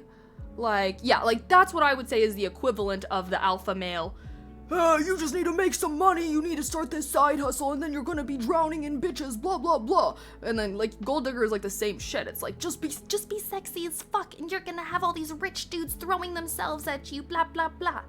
They're both kind of like, you know, they're trying to sell you some kind of idealized fantasy that for most people doesn't really work, you know? So, yeah. At the end of the day, don't get confused. That stuff is not feminism, okay? Anything that's like talking about women and trying to say that like women are like this, men are like this, is immediately like non-feminist in my mind. And like, don't get me wrong, men and women are socialized differently, and we do tend to act in different ways, but also like, you know, and it's just kind of like not always though. And like, people shouldn't be forced into this dichotomy between man and woman. And that's kind of what feminism tries to dismantle a little bit. And patriarchy negatively affects men too, right? So like the way that the patriarchy negatively affects men is through expecting you guys to be financial providers and to be all so manly and all these different things. And feminism tries to fight against that too. Feminism is just trying to fight against this gendered dichotomy that everyone's kind of forced to choose between, and just like being like, people should be allowed to live their lives however they want. You know what I mean? Like, if you want to be like stay-at-home wife, stay-at-home husband, whatever, like do that. If you want to be like girl bossing, boy bossing, I don't know, like going up and being a CEO, you can do that. But your gender should not, your gender should not limit what you can do in life. And that's what feminism really is that people should be able to pursue the lives that they want, like within, everyone should have the same kind of opportunities in life. Which, like, I'd like to think that most people would want that, Like, you want your mom to have the same opportunities in life as your dad. You want your sisters to have the same opportunity as your brothers. Like, I feel like anyone that has women in their life, you want those women to have the same opportunities as the men in your life and stuff. And that makes you a feminist at the end of the day, if you think that that's true. Because unfortunately, there are lots of people who don't think that women should have the same. Like, no, women should not have these choices. They should be at home having kids, popping out babies, whatever. And it's like, that's... Nothing inherently wrong with gender roles so long as we have understanding and choice. I mean, yeah, I would say there's something wrong with gender roles, but like there's nothing wrong with roles. You know what I mean? Like I don't feel like it should be like man do this, woman do this. Like I don't know. I do kind of have a problem with that. I think it should be though like, oh, you like to cook? You can do the cooking. I like to clean, so I'll clean. Or like, I like to do all the household stuff. I actually enjoy this stuff. And like, you have a great job so you can go work. You know what I mean? I just feel like it just shouldn't be like like every relationship and every family has roles, right? Has roles that people provide. Someone's gonna be the dish doer, someone's gonna be cooking most of the meals, someone's gonna be doing most of the grocery shopping, etc., etc. But there needs to be a conversation about those roles in every single relationship, every single family. There shouldn't be some kind of assumption of like, oh, you're the man, so you're gonna do this. Oh, you're the woman, so you're gonna do this. Like, I guess I just think that no, there shouldn't. There should always be that conversation. I think that's like one of the bigger issues in like relationships in general, is there's just so many expectations, and a lot influenced by gender roles, which comes from the patriarchy. So a lot influenced by the patriarchy. But generally speaking, like, the people come in with all these expectations and they just assume the other person has these same expectations, and then there's all these miscommunications. Like, I think that everyone should craft the kind of relationship that is best for them and their partner. Everyone has strengths and everyone has weaknesses, and you should structure your relationship so that people are mostly dealing in their strengths and not as much in their weaknesses. And everyone's different, right? Like, everyone is different. And so I think that instead of having all these expectations around relationships, based off of like kind of preset things like what each party's gender is or whatever, I think that everyone should instead craft their kind of relationship and have those conversations, and have those conversations early. Like, instead of addressing something once there's a fight about it, like, just talk about things beforehand. I feel like if that was more normalized, you know, like, just think of how many fights you've had in relationships because there was like a miscommunication. Someone's getting upset at you for doing something, or you're getting upset at someone for doing something, and they didn't know it was a problem, you didn't know it was a problem, but now you do, but now this person getting pissed. Like, you know, I just feel like so many fights would be saved if there was less kind of expectations and more just like communication. Yeah. One problem with feminism and the idea that every woman should have a good career is that it has led to the accepted belief that most families must have both parents working. So your wages need two parents both working to support kids. A family should be able to afford one parent home, either mother or father, if they want that choice. I agree. And the thing is that feminism does not think that every woman should have a good career. That is not feminism. I would say feminism thinks that every woman has the right to a good career. So if she wants to have a good career and she really goes and works for it, she should be able to achieve that just as easily as a man can. Now, is that easy to achieve? Not necessarily, right? Okay, but just as easily as a man could. And on the flip side, and I think that what you're actually talking about is the fact that in most households both parents work is not because like women work now just because of that. It's actually due to the fact that cost of living has increased faster than wages.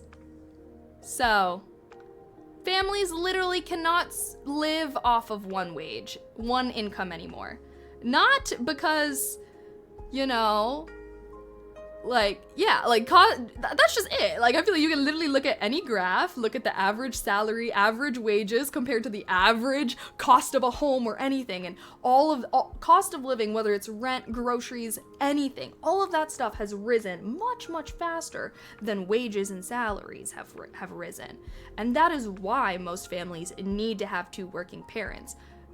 You know, that's not even a gendered thing, that's like a capitalism thing, and that is, yeah, an economic problem. Because I agree, I do agree that I feel like any family should be able to be supported off of a single income, regardless of how many parents. Like, even if just think about like single parents, you know what I mean? Like, they should be able to provide for their families. They shouldn't need to go out and like find another partner or someone just because they can't afford their mortgage anymore or something, you know?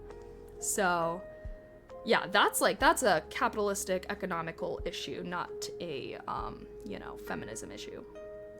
Women, yeah. And like I said, like, families should be able to be supported off of one income, even if that income's a woman, right? So it's still, women should be able to have good careers. It's still, women should be able to, you know what I mean? Like, honestly, I would take a little stay-at-home husband, looking sexy, shirtless, washing the dishes. Fuck yes. Cooking me up some good meals. Hell yes. Because I also agree, it's like, kids are a lot of work, and at least a big goal of mine is I do want to have like I either want to have like both parents working kind of part-time-ish, or like have one stay-at-home parent, because I feel like I grew up in a home where both of my parents were working a lot too, and it was very lonely as a kid. And I was very lucky that I had my brother, because like we'd play sometimes, but it was very lonely. And I don't know, I think that when I have a family, I definitely don't want to have both me and my partner. Now obviously this is a luxury, right, because most families, two parents do have to work, like we were saying, but I think that that is a goal of mine, is that I can either have like one. I mean, it would be cool as fuck if like we had two stay-at-home parents, we were just fucking around like a family, but that's I don't think that that's reasonable. Someone's gotta have a fucking trust fund or something for that to happen. CEOs are also making report. Yep.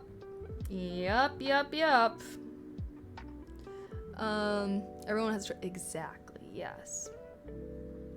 Normalize talking about stuff that could be an issue one day. Normalize deep convo with your other. Yeah, I love deep convos. One thing about me, I love a deep convo.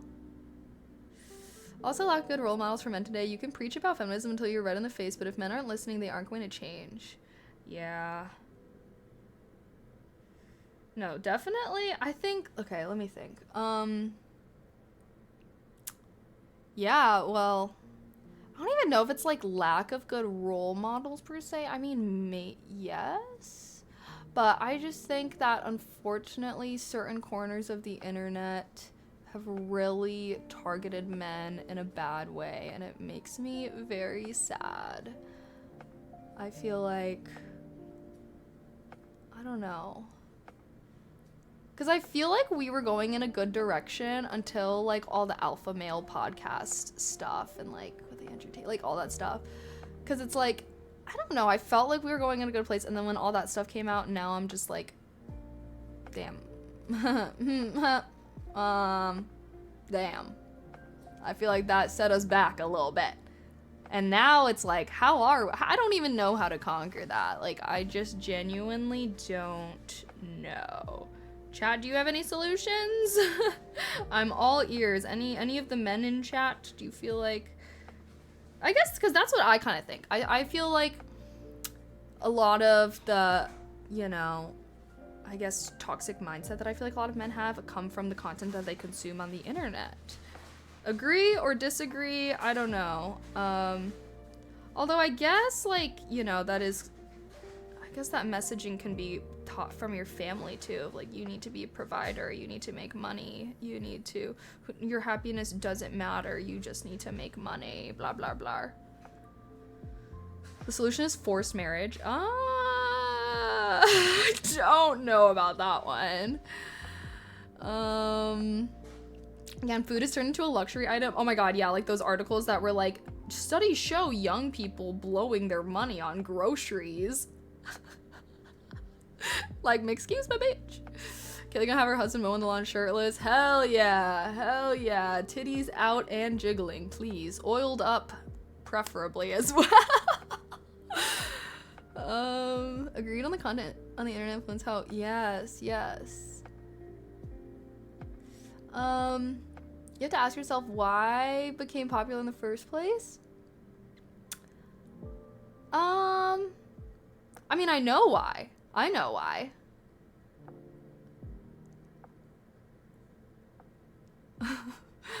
will say, oh yeah. I don't know though. I think it's from other fellas. Well, I feel like fellas hear it from the internet and then they tell their fellas, you know? Like, I feel like it's like a mix, but I feel like the origin is usually, like, I don't feel like, you know, they're just kind of coming up with it on their own or something. Solution is better male role models. Why do you think men follow people, like, and listen to all those? Something is lacking. Yeah, well, I mean, okay, do y'all want to know? If you want to know why. It's literally because it is the rise of feminism has, like, led to more men turning towards this kind of content. And it's because, like, women are getting more degrees, owning more women are getting more degrees than men, owning more homes than men, all these other things, and men and then men have to hear, hear things about like, oh, you're a man, you have male privilege, blah blah blah, and then that man that's going, and like men are more likely to work like menial physical labor jobs, so like say a construction man, he's hearing this, he's like, male privilege, where's my male privilege? I'm going and working this shitty hard job where I'm listening to some guy scream at me, blah blah blah. He doesn't feel privileged. And then he hears this thing on the internet, something of like, bitches fucking think they're so entitled, you're the real man, your value lies just in the fact that you're a man. All right, that's where your value is. And they're like, damn right, they're like, hell yeah, they're like, fuck this shit, because they don't feel privileged. So yeah, it does kind of come from that resentment that I feel like feminism can breed in men. And it's like, it's obviously, as a feminist, you want to hear, like, listen, hey, when girls are saying, like, men, X, Y, like, that doesn't mean all men, right? It doesn't mean all men, but I will still acknowledge how that can still affect them, right? And they don't feel like they feel privileged in their day-to-day. I wish I could, okay, I'm, like, trying to say what the Will to Change said, and the way that they talked about this issue was actually just so eye-opening to me. Like, I had never, ever thought about this, but I don't know. I'm doing a bad job of like trying to paraphrase kind of like the whole working of it. But I will say The Will to Change by Bell Hooks talked about all of this stuff, and it was very interesting, and it did kind of shine a light onto like a lot of men's issues today. And it was just a book about men's issues, and I feel like I know a lot more about men's issues now. Because of it, and I highly recommend, but I'm doing a bad job of like trying to paraphrase, so I'd recommend. Guys with low self-esteem are easy targets for alpha male content. Yeah, because it's telling them that they're already valuable just by being a man, and that makes them feel good, right? Because they don't have to do anything to be valuable per se.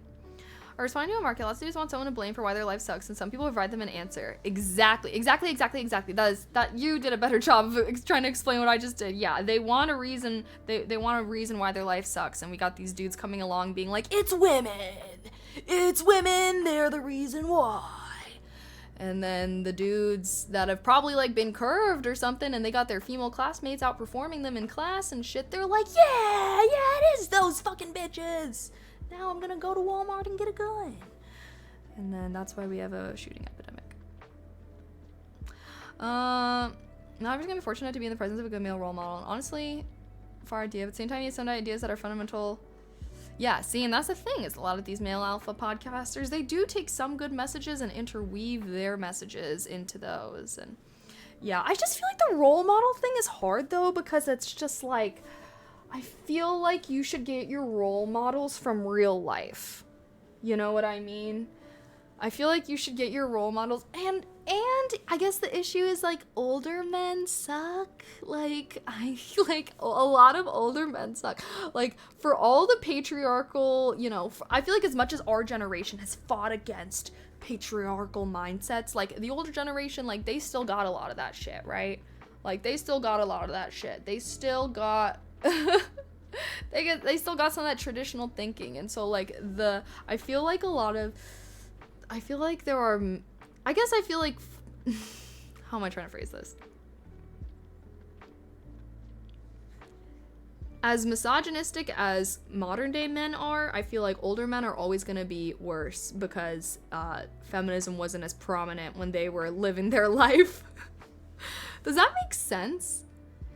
And so I feel like people are most likely to get their role models from real life, right? Like, sure, maybe they're looking up to some internet influencer, but most people get their role models from someone that they know in real life. And when, like, most of the older generation were raised with these more quote-unquote traditional values, they are going to try and pass that onto the younger generation. And, yeah, I guess, like, you can't really, you can't really beat out someone's dad. It's, like, a hard one to beat out. Like, if someone's literal family is doing that, I don't know, man. I don't know. So I guess I think that's part of it. Because I'm not gonna lie, like most older men that I know are very are subconsciously very misogynistic. Even the ones that think that they're good, even like my dad. which sucks. I feel like that was like one thing that was like such a crazy realization for me getting older, was like, because I always viewed my dad as like such a good person. And my dad is a good person. Like, I do think my dad is a good person. I think that he really tries to be good. He has a very strong moral compass, and he does everything that he can to act in that way, right? And like, I do think my dad's a good person and whatnot, but I think that's something that was very jarring to me as I got older, and I realized that my dad was like, had a lot of internalized or just like subconscious misogyny. Just like and most of that realization came from reflecting on the way that my dad would treat me versus my brother, right? And I don't know, I guess like once I realized that my dad was that way, it made me realize how easily so many more men are probably like that, but they don't even realize it, right? And that's the thing, is like, I feel like a lot of, there's like benevolent misogyny, which is still misogyny, right? Okay, but it's like, oh, women are so weak, they're so frail, they're so innocent, we men need to protect them, we need to protect their innocence, protect. And so like, you know, they don't think that they're misogynistic, right? They think that they're being a good person, a good man, they're doing what a good man should do, they're protecting, blah blah blah. However, this protection oftentimes feels like oppression to the woman, if that makes sense. So like, an overprotective father that's like, you can't stay out this late because there's someone that might want to hurt you, blah blah blah. While that may come from a place of protection, to the woman, to me it felt like, why am I being punished for the crimes that men commit in society, right? Like, it's still, and I'm not trying to say that, like, you know, let your kids do whatever they want, right? But like, I just felt like my brother was allowed to do things that I wasn't, and I just don't think that that's fair. Treat your sons and your daughters the same. Treat your sons and your daughters the same. Do not punish women for the crimes of men, basically.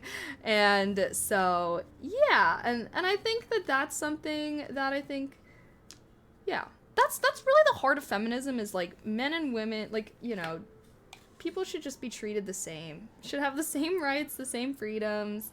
And even if it comes from a good place, taking away someone's freedoms is like, you know, when compared to another person, is always just gonna kind of feel shitty, you know? That's entirely based on the amount of child abductions going on. No, but I'm saying, like, I was stopped from doing things that my brother could do, right? So, like, I'm just saying, like, I'm not saying let your kids do whatever they want. I'm just saying, like, have the same rules for your sons and daughters. Don't be like, oh, you're a girl, so you have these extra rules that you have to follow that, you know, your brothers don't, or whatever. Like, that feels like bullshit, you know? Like, I feel like you would feel, like, right? Like, imagine if you had a family, really, like, you know, you think of your family or whatever, and, like, now imagine if, like, oh, you're a boy, so you're not allowed to do X, Y, and Z. But your sisters can go do it. It's fine. Bunch of your daughters are protecting you from predators in the world. Guys, I'm not saying don't protect your children. I'm not saying don't protect your children. I'm just saying, like, protect them the same amount as your sons and daughters. And don't tell them, like, oh, you're, like, make them aware and whatnot, but, like, it's just not fair to punish women for the mistakes of men. Like, for the crimes of men, like, that's not fair, and I will die on that, okay? Like, even though the world is more dangerous as a woman, yes, that does not mean that I want other people to, like, that doesn't mean I want to have less freedoms under the name of protection, okay? Like, yeah. Yeah, like I'm not, like, I'm saying just protect everyone, okay? Because men are also likely to be victims of crimes. It's like, it's not like crimes don't happen to men. It's not like, you know, men aren't victims of SA or anything like that. Like, men are victims too, and they should also be protected. And like, on the flip side of this is that people don't protect their sons enough. You know what I mean? Like, people don't protect their sons enough. Don't try to, like, yeah, and that's why we got all these fucking insults, like, you know. And yeah, does that make sense? So it's not like a let your kids do whatever they want. Like, you can still protect your children, but like, it's just not fair to impose extra rules or limitations or whatever on someone just because they're women. If something's dangerous, it's dangerous, right? Like, if you wouldn't, like, yeah, I guess, like, also, like, don't overprotect your daughters, but also protect your sons just as much as your daughters. Right? Like, I feel like sons, it's always like, well, you're a man, be a man about it, okay? Like, boys don't, well, whatever, you know? And I think that this kind of, like, discounting of young boys and this overprotection of young girls, those are, like, two two sides of the same coin, right? And I'm sure that there have been some men in chat when you were a young boy where you felt like maybe you weren't protected as much as you should have, or you feel like maybe you would have been, you know, people would have cared more if you were a girl. And like, that's the same side of that coin, right? Probably, but I wouldn't want my daughter to become pregnant at a teenage age. I would not want my son to be a teenage father. The emotional aspect of the woman gender is a lot stronger, if that makes sense. If you are more upset at your daughter getting pregnant than your son impregnating someone else, that's a little misogynistic. I will say that is like, how is that any different? You are someone bringing, and sure, there's like health concerns that can come along with being pregnant, right? But like, regardless, that is like creating a life, and like, how would you not be as equally upset? Like, you're saying, oh, my daughter can't get pregnant, but I don't give a fuck if my son goes down and impregnates half the school. What? Like, I'm just saying, hold them to equal standards. Like, you should be equally upset if your daughter gets pregnant versus your son impregnates someone else. Like, those should warrant equal upsettedness as a parent. Pregnant mother is harder to be? Yeah, well, you better fucking tell your son if he impregnates someone that he better be there for his for his baby mama he just like, you know what I mean? Like, also, it's like, like, yeah, besides, like, the physical health stuff, though, it's just, like, you're talking about, like, morally. Because let's not, like, act like every woman that gets pregnant suddenly her whole life is in danger. Like, pregnancy is hard for sure. But I feel like by not getting as upset as at your son as your daughter, you're now kind of being like, yeah, you can just be a deadbeat dad because, like, you know, your consequences aren't the same. And it's like, okay, I feel like if you're telling them that the consequences aren't the same, that means that you're not going to hold them accountable, that no one's holding them as accountable as the mom, which is, like, not fair. It takes two people to make a life.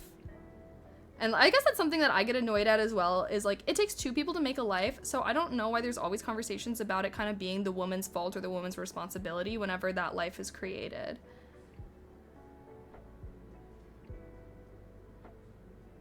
Like,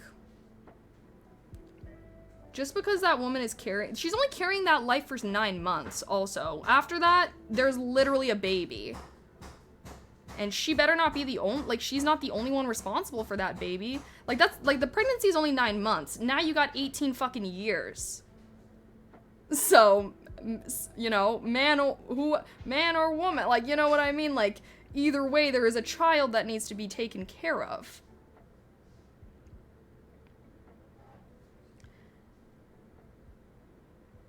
It's not just the pregnancy, but the emotional attachment. Yes, I see that. Yeah, but, like, you don't think, like, the son feels emotional attachment to his child in, you know? It takes two people to fuck up a life. It's both sided error. Yeah, exactly. And all I gotta say is, like, if your son ever does impregnate a woman, you better you better hold him responsible for that shit. You know what I mean? Like, just because he's the man in that scenario does not mean he gets a scot-free ticket. And that's another, like, problem. That's another problem. You know what I mean? I just feel like it takes two people to make a life.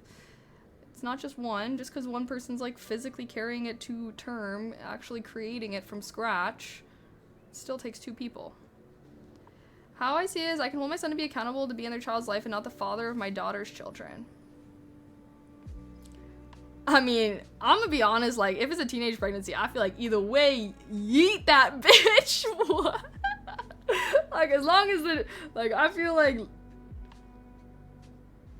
yeah, I guess I feel like if my child came back pregnant, I would be you know, I would be like, hey, yo, what are you thinking? Because I'm thinking, I mean, I guess I don't know how I'd respond in that situation. I guess it totally depends on so many things. But I feel like, generally speaking, I feel like I would not necessarily support my teenage child bringing another child into the world, per se. Unless they got it set up, or unless they got some kind of setup, I don't really know. Either way, though, I would be there for my child. I would support them. That is a very scary thing to go through, nonetheless, so I'm gonna still be there as a parent regardless. But yeah. Man, most people that are 30 can't support a kid, so fuck out of here with teens trying to do it. That's what I'm saying. I'm like, generally speaking, I'm like, I feel like I'm gonna take the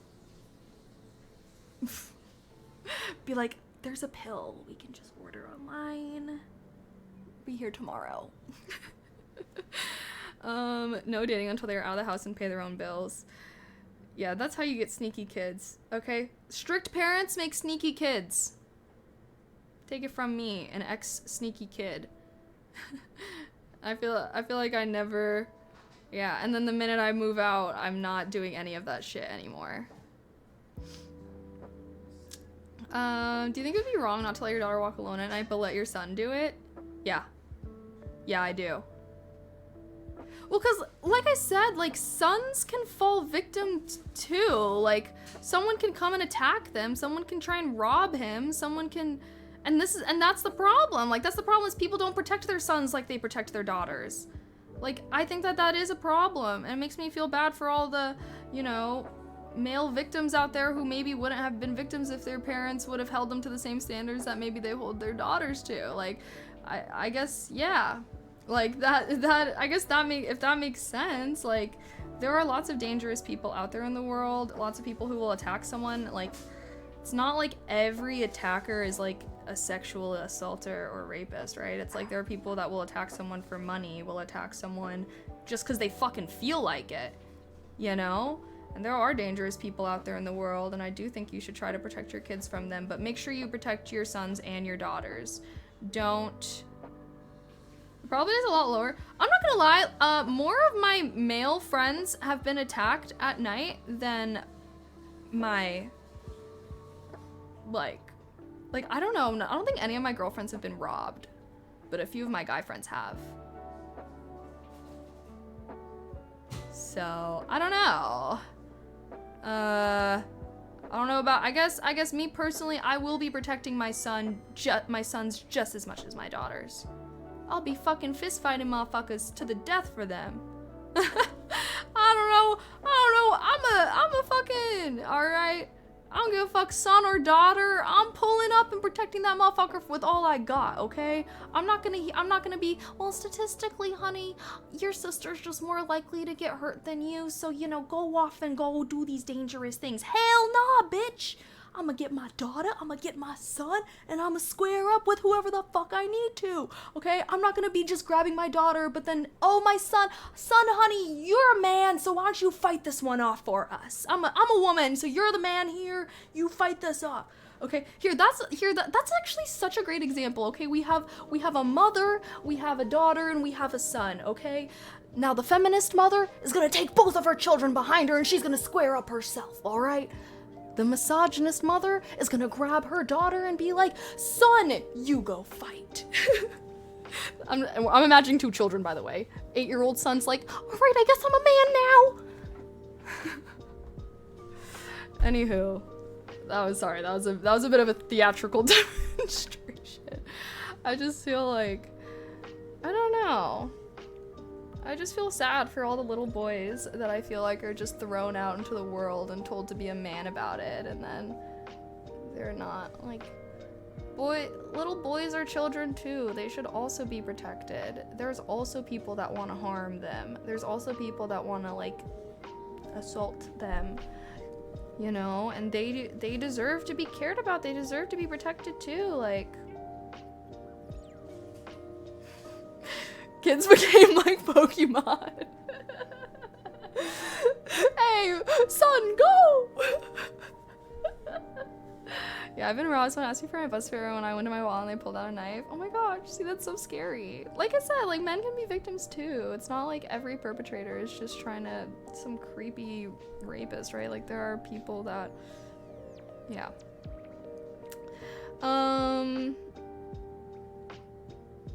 A daughter, as much as she tries, she will not be able to fend for herself as strongly as a son can. I mean, that's why she won't have weapons, right? A little mace, a little pepper spray. I'm gonna give it to my son too, though, alright? Alright, here's the thing, is, like, also self-defense weapons, I'm gonna give that shit to my son too. Alright? The fuck? I don't know, man. Yeah, squaring up is last option, this is true. Men are expendable since we can't bear children. I don't know about them apples. I mean, I guess sure, if every man died, the human race would carry on. We can create children. But I would say preferably not, you know? I was robbed once. It was during the day in a bathroom in Walmart. What? And went in behind. Oh my gosh. They're stuck. A dude reached in and got the money and ran. That's crazy. See, that's what I'm saying though. It's like I know multiple of my guy friends that have been robbed as well, but like none of my girlfriends have ever been robbed. It's like, yeah, if someone's trying to harm us in the night, it's usually like SA of some sorts. But I feel like with men, like, yeah, y'all be getting. And you know, that is interesting. I wonder why, like, men. Well, I don't know. I guess I statistically don't know. I guess they're like girls. I don't know. Nobody tries to rob me. They're too street smart. Yeah, the problem is what you're describing even happening right now? Wait, what? I just said yeah. I'm 6'4" and people ask me what part of the military I was in all the time. I'm not a small dude. You just got lucky.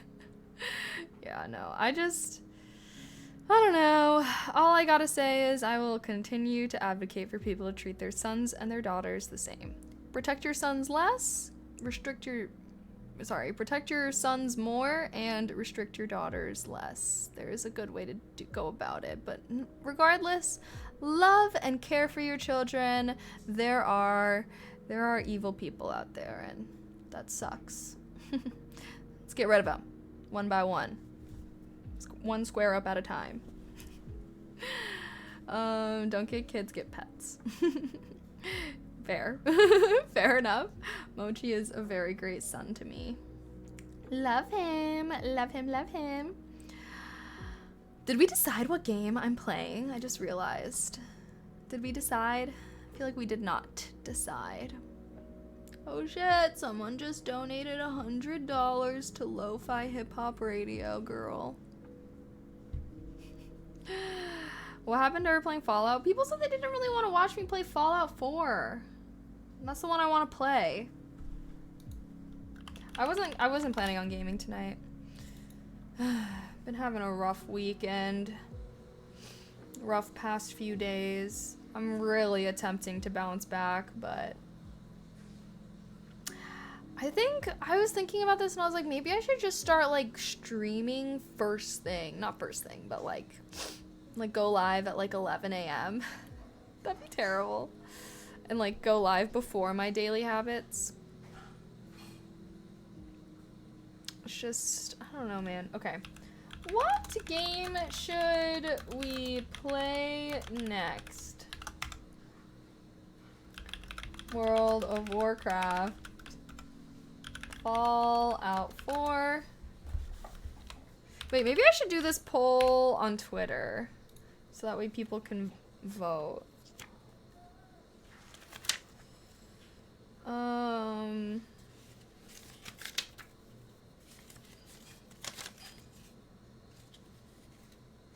Oh, here we go.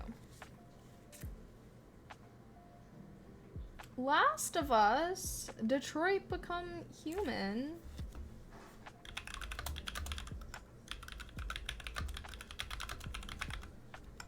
We also have Stray.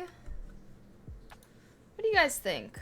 Which out of these games would you most likely want to watch?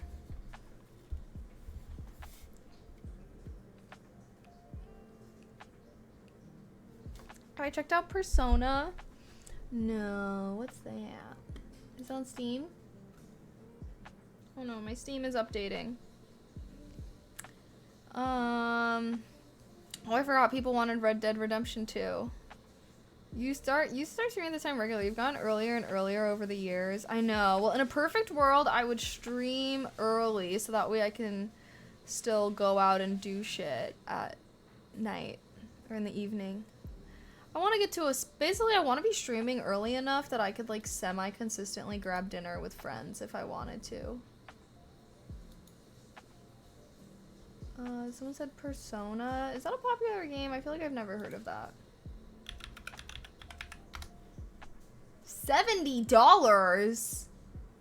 Why are there so many different kinds? The time is right. Let 'em have it, fellas.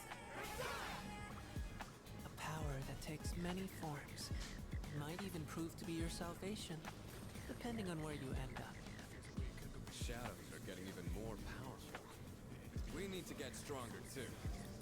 Wait, what? Hold on. You guys can watch this with me. Oh my fucking god. Oh wait, actually, let me just...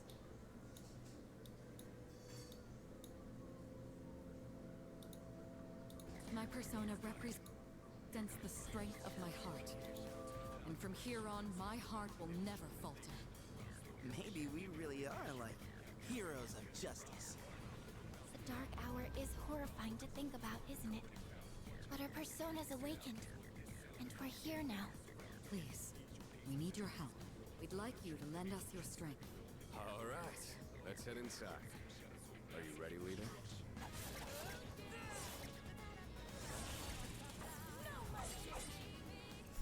Let's go, Detroit.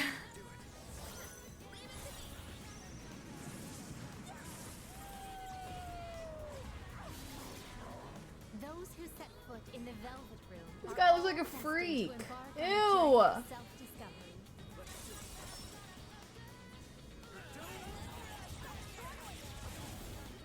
Justice wins again.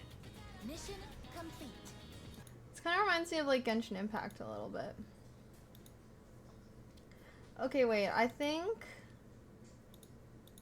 I am going to do this poll on Twitter.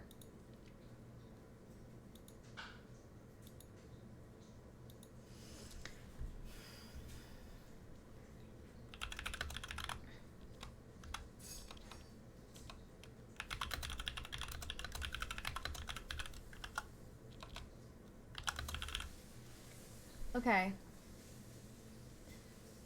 I'm redoing this poll on Twitter.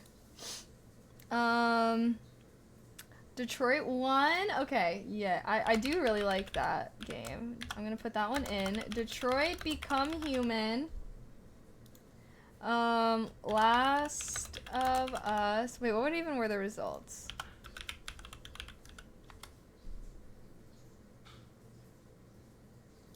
Oh, wait. Wait, that's our results command? Nobody voted for World of Warcraft. You guys are funny. Okay, Last of Us. Oh shit, I didn't even... Of course I brain fart as soon as I look at it. Fallout 4, Stray.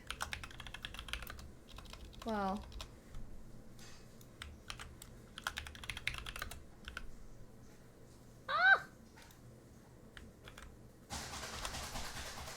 Oh my god.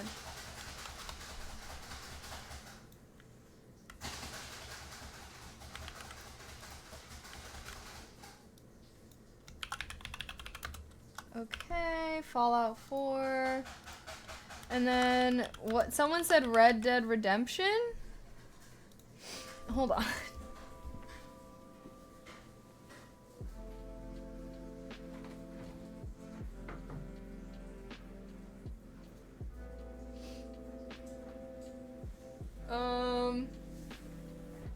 Red Dead Redemption is over 100 hours? Okay, maybe not.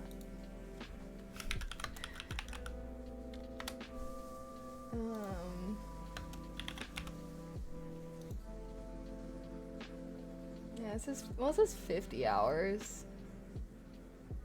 But it says 184 hours to obtain 100% completion.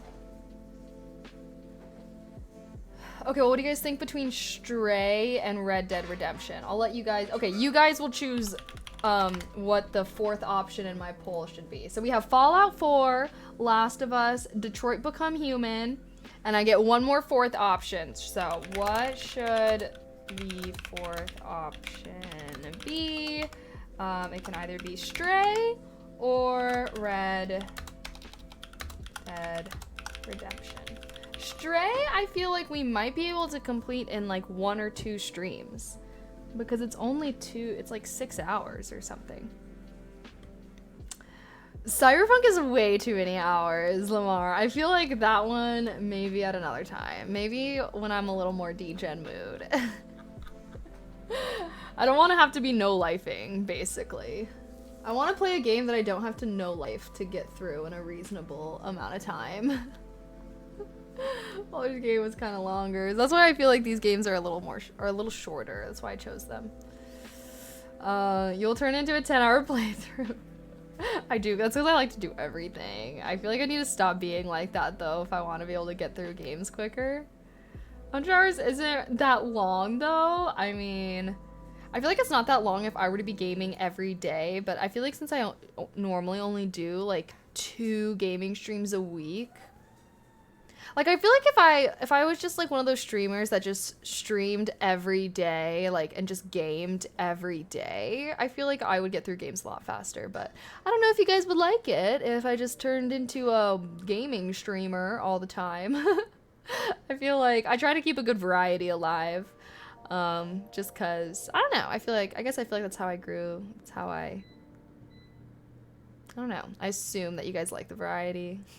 Just stay inside and game. So yeah, that's what I'm trying to avoid since it's summertime. Once it starts getting cold again, okay, we can start being a degen, but I'm trying to be outside. I really want to get an IRL stream set up so I can do some IRL streams for you guys this summer.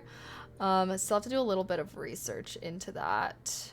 But although I saw Kay Jane was doing her live stream. Does she have a backpack?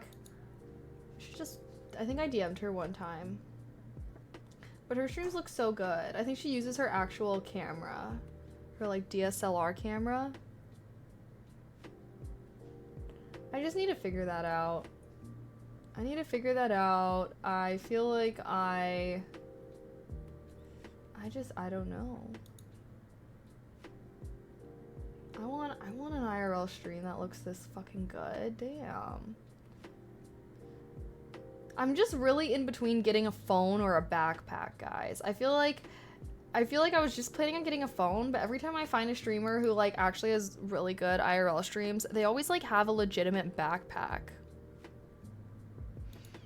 Oh, Stray won by 1 vote. Oh my gosh. Okay. Well, down. A win's a win. A win's a win. And like I said, I feel like Stray is good because I could probably do it in, like, 1 or 2 streams. Maybe I should just do Stray. Well, we'll see. Okay. All right, guys. This is our lineup.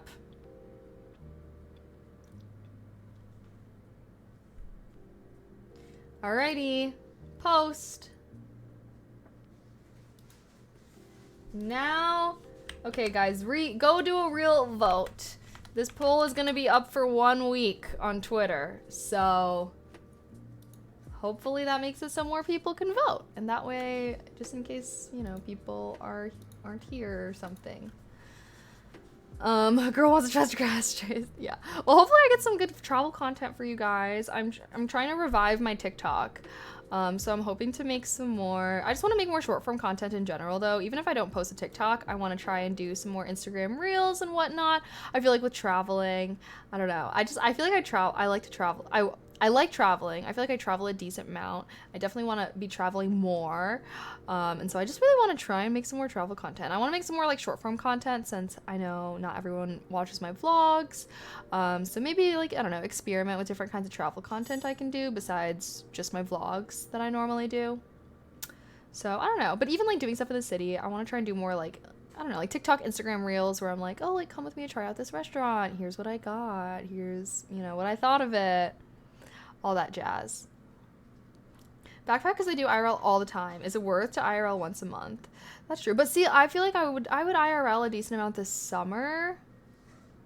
Like, if I could get a backpack, like, if most of the expenses on a per month basis, I feel like I would get a backpack for the summer. But then maybe, like, cancel my subscription or whatever it is for the server afterwards.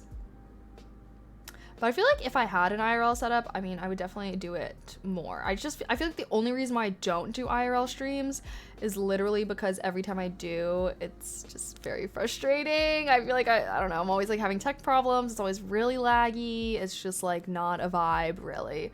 But if I had like a setup that like consistently worked and didn't make me have a mental breakdown whenever I'd use it, I would definitely do IRL streams a lot more. That's like my whole thing. It's like I'm trying to be outside and do shit this summer. So that's why I want to do IRLs and whatnot, so I can just like, I could be streaming and doing shit outside, you know? Best of both worlds. I just feel like sometimes streaming just makes me such a little hermit gremlin, and I am not trying to live that life. At least for the summertime, I'm not trying to live that life. In the wintertime, that's okay. In the wintertime, I don't leave my apartment for days and days on end, so then it is acceptable. Take Mochi on a field trip to a natural park. Oh my god, I've taken Mochi to the park before, actually. I have a little stroller for him. He likes the park, but sometimes he gets scared because there's like obviously people and dogs and stuff, but he normally has a good time when I take him to the park. Although last time he was being a little gremlin, but he always likes, I always am like I wish I could like know what's going on inside his head, because like I'll like put him on the grass and he gets so excited, he's like taking bites of the grass and stuff. And it's like, damn, like imagine being a pet your whole life, like, you know, you're spending most of the time indoors and your like owner gives you food, and then suddenly you're taken to this place where everything is food. Like that's gotta be crazy. Like everything you can see, you can take a bite of. You can just take a bite of that shit.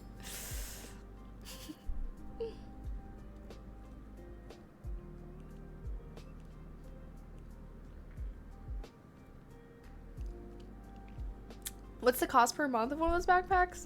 I've heard like $5,000. Something crazy. But I'm down. Maybe I can just get like an old used phone or something too for IRL streaming. I don't really know. I've had my phone that I have had for a while, so I am due for an upgrade. But I don't know. I know some people say like Androids are better for live IRL streaming. I don't know. I'm just gonna start lurking in some IRL streamers and like being nosy and seeing what kind of, in a perfect world, guys, I would be able to like work with an IRL streaming company where like I promote them and they let me, yeah, like give me some IRL streaming equipment. Like that's such a win-win. I'm gonna try that first. Look for some IRL streaming companies that's like, hey, yo, trying to do a little partnership. Because then we can like go down to the lake, we can like learn how to rollerblade, we can go to restaurants and eat, have little date nights, we could go to museums. Like, oh my god, I feel like if I got an IRL thing, if I got an IRL streaming equipment, I would want to do an IRL stream like once a week. It'd be perfect. I could do them on Fridays. All right, I'll get to work on that because that would be really cool. And then it would be like every Friday we're like doing something different, something fun. It'll be good for getting me out of the house and doing something. Hopefully, I don't know. It'd be cool if I had Claire want to do them with me. It's if that's what you want, if that's what you desire, go for it. No, yeah, definitely. I just feel like it's mostly just like a price kind of thing. I'm trying to find a way to do it that like makes the most sense and is not, I don't know, there's just so many different ways to go about it too. I feel like that's what makes it a little more stressful. If it was like everyone was using the same backpack or the same phone or whatever, like no brainer, I'll just get that shit too, right? But I swear to god, every time I like find out what an IRL streamer, like what equipment they use, every single time it's something different, and I'm just like, all right, so who should I copy when everyone's doing different things? I guess I should just come up with my own, but like that's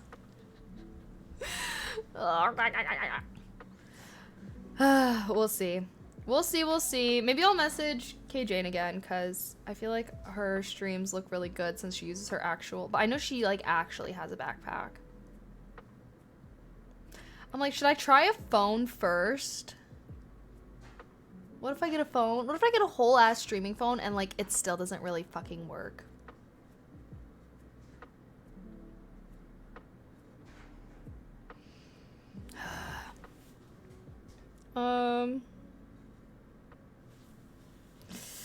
I think it's like $2,500 for cam, mic, battery, modem. That's then $200 for data per month.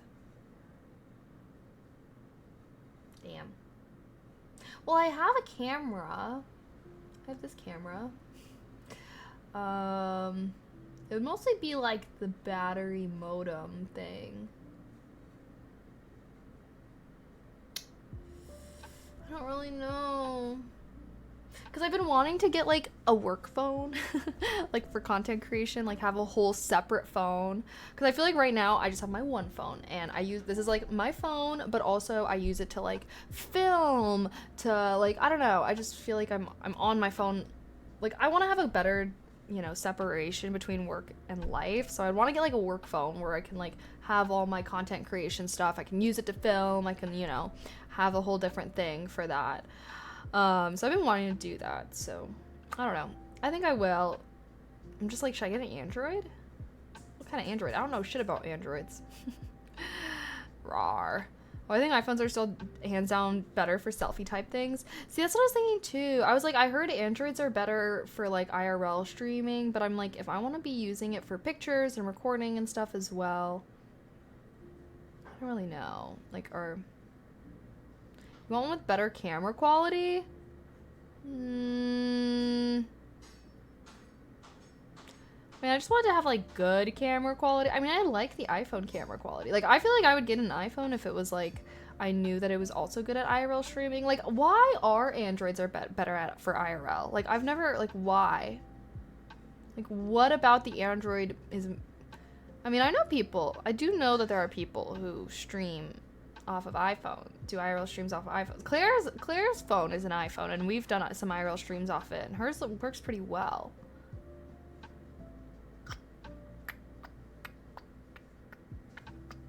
I don't know. I guess step one is just gonna be emailing a million IRL streaming companies. Not a million, but at least any that I can find, and be like, hey, yo, trying to work with me? Trying to hook me up and like I'll promo you, yo.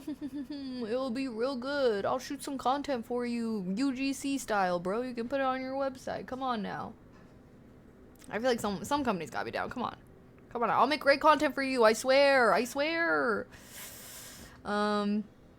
Separating work and life is hard. Streamer business hours help though. Yeah. No, see, that's also why I'm like, oh, if I stream earlier, I feel like it'll help with that separation. Then it's like after 5 p.m. or whatever, you know, it's like I don't have to think about anything. But it's not usually how it goes. I don't have good separation with that right now, which I do think, you know, affects me at times.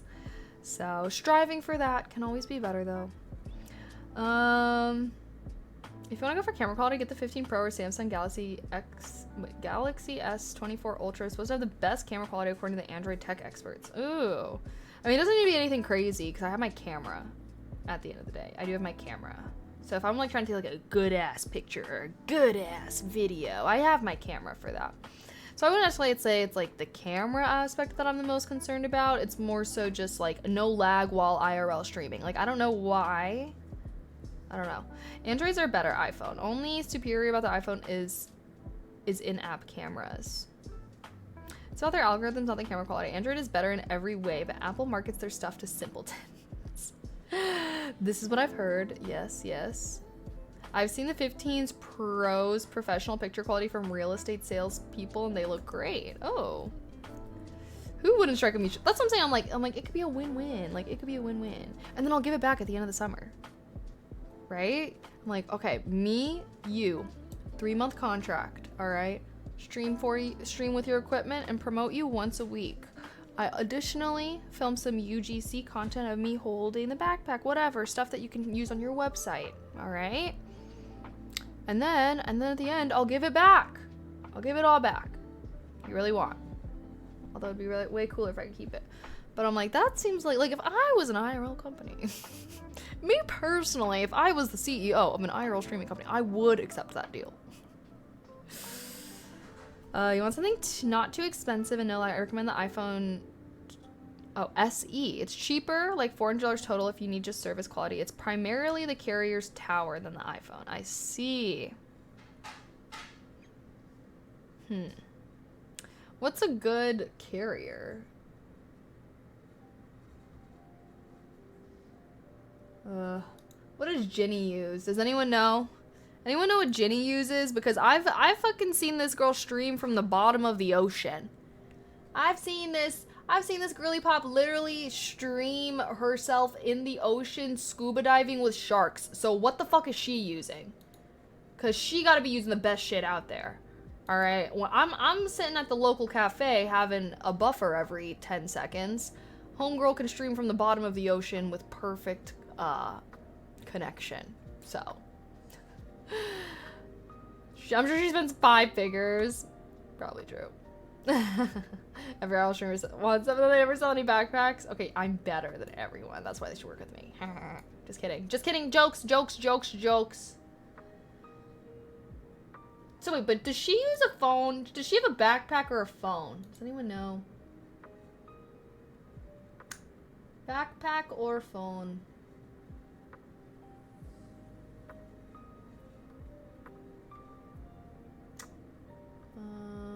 Oh! Look at this other tab I have open. Oh, the IRL backpack? Oh, ah! Mother trucker. Maybe it's worth it? Why is the backpack so fugly? Why is the backpack so fugly though? Please, couldn't have made that shit look a little better? Damn. All right, let's do a price comparison.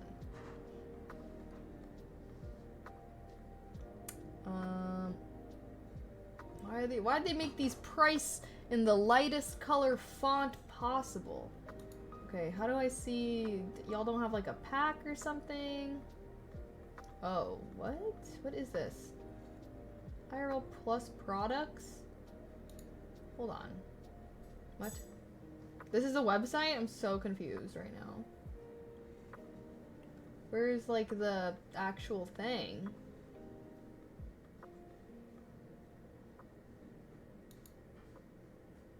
Oh, here's the girl that I found it. Someone recommended her to me because she does like Pokemon Go streams.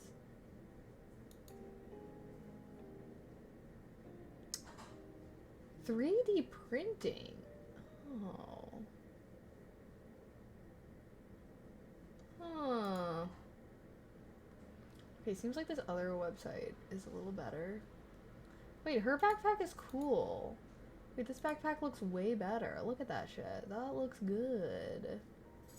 So... okay. I mean, it's like the same kind of equipment. I mean, if this is what Ginny uses... 165 a month? I mean, I could swing that for like 3 months. Oh shit. 4 Sims. Aw, what? Why is it way more expensive for us? That's like a big price difference. Frar. I don't like that. I don't like that.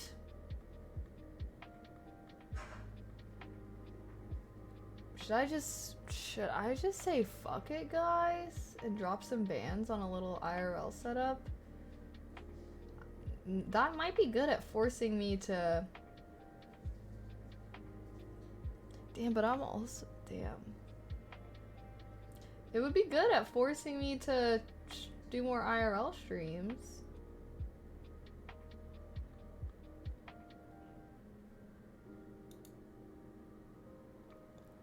And then we can just have a little, we'll have like a little goal. We can have a little goal for every time I IRL stream.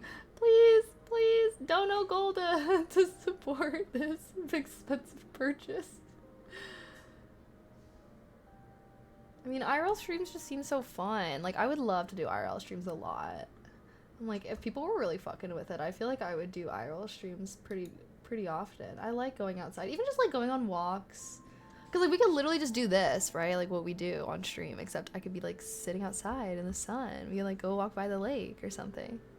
As long as you don't spend to stream. Oh no, I definitely would want to do it more than once. The backpack is heavy though. Oh well, maybe good for working out. No, I definitely want to do it more. Like that's, I feel like the reason why, like I want to do IRL streams a lot. Okay, I'm gonna do a little bit more research, but I feel like a new phone is like $1,000 anyways, and this seems like a little more legit, but I do want to get a stream phone. All right, I'll just do a little bit more research into it, but just know I really, really, really want to try and do some IRL streams. I'm hoping, okay, chat, help hold me accountable, but don't stress me out about it. I'm gonna try and like have all this shit figured out maybe like this month or something. Do you want to stream while doing things you do while you're out? Like, would that make the walk in the park a better experience for you or a worse one? Well, I would like set aside things that I feel like are good for streaming. Like, I probably wouldn't just walk around. I feel like I would either like, I'd probably like walk a little and sit or whatever, but I feel like I would like want to choose an activity or something that we're doing. You know what I mean? We could even like go to a local Dave and Buster's or something like that, or like do axe throwing or something. But I feel like, yeah, I feel like I would probably want to make it so that it's like I'm doing some kind of activity. I'm not just sitting there, but like we could also do things like, you know, have a lake day or something, and like just go hang out at the beach. So it could be like a mix, but I feel like I would probably want to do like, whoa, I just got really bad deja vu. But I feel like I would really want to, I'd probably want to like do something rather than just like doing it just chatting, but in a different place. But I mean, we could do those occasionally too, because I'd be down for whatever. Like I said, I'd be down to make that like a Friday thing. Make that like every Friday do an IRL stream, and then it would force me to like think of something fun I want to do every week. And then it'll make me like do more things in the city. And I feel like I'd be more inclined to do things. Like sometimes I want to do something, but it's like far away from me. And I'm like, like, I don't know, it seems like a hassle. But I'm like, if it's for a stream, you know, like go to a cool museum or something. Cubs game and you'll still reach out because you hate watching sports. Oh my God. Would you guys want me to stream a Cubs game? I wonder if I'd get in trouble for that. I don't know why I would, as long as like there weren't really people by me.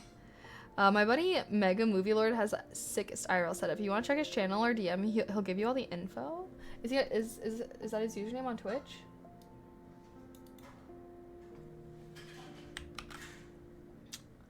Okay, well, sounds good, guys.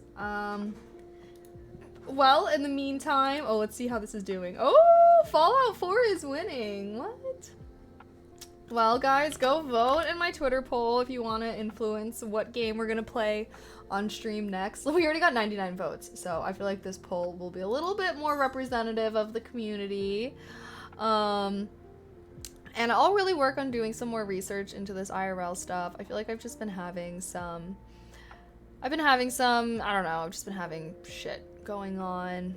Having a rough past couple days, but attempting to bounce back, and I really want to make some good content for you guys this summer, but I also want to be outside and living life this summer, so a balance. You guys always know, I feel like this is pretty consistent with me. I always end up streaming a little bit less during the summertime, but I don't know. I feel like Chicago, so there's always so much stuff to do, and I really want to prioritize like going out and doing things and hanging with friends and whatnot. But that's why I really want to do an IRL stream setup, is so that because then I can do both. You know what I mean?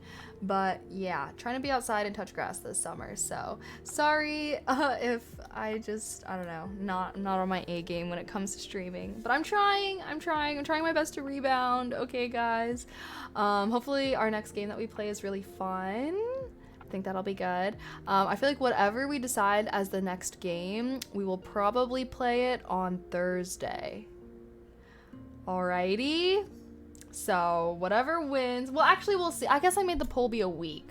Maybe on Thursday we can just do some random shit then. But tomorrow I am actually not planning on streaming. I'm sorry, even though I didn't stream that much last week. I'm sorry.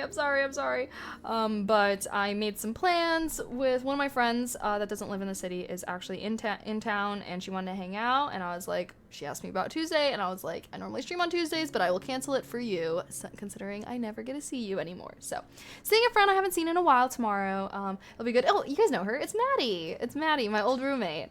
So yeah, I really wanted to see her. And then one of my old coworkers is having a little game night at night. So, and I'm planning on getting my nails done tomorrow. So I have a very busy day tomorrow. So no stream, or else I'm gonna have a mental breakdown. And then Wednesday I will be streaming. Wednesday focus stream. We're gonna be doing my class. So that'll be good. And then I have D&D later in the night. So next fuck around stream is probably going to be Thursday. All right. So no stream tomorrow. Focus stream on Wednesday. Fuck around and do whatever the fuck on Thursday. And then, yeah. Does that sound good? If you did agree, you need to. Don't apologize for not streaming to feel like it's... Oh, thank you. No, it's okay. It's just like a me thing. I feel like I really want to try and keep streaming or like be streaming consistently. I feel like, I don't know, but I feel like I also have a lot of, you know, all my YouTube channels, bro. But they're in a good spot. They're in a good spot. I was a failure because I was a failure this weekend. I did not record for my ASMR channel, so I'm sorry, but I'm still going to try and record and get a video up. And I've decided I need to start having, I think I need to have film days. I think that's what I've come to realize is like, I need to have like a day that I don't stream and I just film. I film for my YouTube channels because I feel like I don't do that. And then that makes me be like, holy shit, like I didn't film a video for this week. Like I fucking forgot. Like, I don't know. I feel like I'm not good at being consistent with it because I don't really have intentional set aside time. So I'm figuring things out. Be a little patient with me this summer. Okay, guys. Or even just like this month. I got an editor, got one, thank you. I did post a form on Twitter. People filled that out, chose someone that I'm planning on working with. So yeah, some React content coming soon, and also gaming content coming soon. I have a whole bunch of React to solo leveling stuff filmed. It took me a little bit to get an editor. Now I have an editor. So I'm hoping that next week I will be start posting on my React channel. And like I said, I really want to make some Baldur's Gate 3 gaming videos now that we finished the game. So I want to do a character tier list and all that kind of stuff, fun stuff on my gaming YouTube channel, yippee-ki-yay. And then per usual, all my vlogs and whatnot will be on my personal channel. But I also want to start just making videos of me like talking about shit. I feel like that should be easy. Like just turn on the camera for 15 minutes. I'd probably have to script it out though. But I like that. I feel like we talk about a lot of interesting stuff on stream, so it'd be cool if I did like occasional talking videos on like my thoughts on certain things and whatnot, but I feel like I need to remember that the whole reason why I started trying to like post more on YouTube and I'm making more of this YouTube content in general is because ideally I can have, if I'm like at a good spot on YouTube, I don't have to stream as much. And that way, if you guys still want to interact or like see my content or me or whatever, you can like go to my YouTube channel and like be able to watch that kind of stuff. So that I guess that is kind of a goal, is like not switching, but like I guess incorporating more recorded content into my stuff, because then whenever I do travel, I can still have YouTube videos and stuff posted that you guys can watch when I'm away, and I'm not like having a mental breakdown because I can't stream for a week or two, because that's how it used to be. I feel like I used to be getting really, really stressed out, and I feel like I probably still have a little bit of that subconsciously, which is why I am a little hard on myself when I'm not streaming as much as I feel like I should. But yeah, I feel like that's my goal, that's why I have all the YouTube channels, is because I do really want to try and like, you know, be at a good place when it comes to like recorded content, if that makes sense. My ASMR channel does well, yippee-ki-yay, but I also want other things. YouTube's gonna take a while to grow, don't get discouraged. Yeah, no, I know that. I feel like that's what I learned from my ASMR channel 1,000,000%, because my ASMR channel, like, it's good now, right? But like all it took was me posting a video once a week. I feel like I don't know, that's what I learned from my channel, was like YouTube, the growth is slow, but if you can be consistent with it for a long time, it is worth it. And so that's kind of what I'm doing with my other channels, is hoping just like posting consistently, hopefully on my like React and gaming, I'm gonna be posting like 2 to 3 times a week on those channels.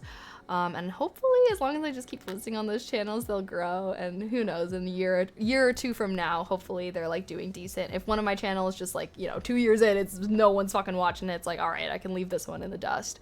But it's like, if I got 5, hopefully at least one of them takes off, right? But yeah, definitely that's kind of why one of my goals has been to switch a little bit more to recorded content. That way I'm just not so like, I need to be live, because that is very mentally draining. But I've rambled long enough. Wow, almost 3 hours of chatting. Feel like we did pretty good. I was like not feeling great beforehand, but I'm feeling so good now. I feel like I just need to remember that, even when I'm like going through some shit or whatever. I feel like streaming always like makes me happier. I feel like I always like think I need to be in a good place mentally to stream, but sometimes when I go live when I'm in a bad mood, I like you guys end up making me be in a better mood. So I just want to say thank you guys for being so amazing. Like I really appreciate you guys as my community, and I don't know, I try my best for you guys. Okay, I feel like I'm trying my best, hoping to keep trying, but yay, I got my brother's graduation coming up that I need to be planning for, so I will be out of town for that, but that's like in June, so no travel plans in May. So we got this whole month to figure things out, get things ready for summer, so that by the time this month is done, we can be so ready for summertime. We can have IRL streams, I can be consistent on all 5 of my YouTube channels. Oh, and that's another thing too, I was like, if we do like some IRL streams and stuff, I can like, maybe I can like see if my editor can make some of the IRL streams into like little vlogs or something, you know, like come axe throwing with me, whatever. So that could be good too. That way if like, you know, you miss an IRL stream, you don't have to like watch the whole VOD, you could watch like a nice edited version on my personal channel. So we'll see. Definitely experimenting, but hoping to, you know, get a lot more into the YouTube space. So if you are a YouTube person, hopefully you will watch some of my YouTube videos. I'll work hard to make them good for you guys. All right. But yeah, okay, I went over my stream schedule for the week, so I hope that sounds good to you guys, and I'll see you guys on Wednesday. Okie dokie, sounds good. Thanks for being patient with me, and if you want to know somewhere that I do pretty consistently post every day, check that first link out on my website. But thank you guys for hanging out with me. Thank you for making my day better as well. Thank you everybody that subbed, gifted subs, gave bits, donated, whatever it may be.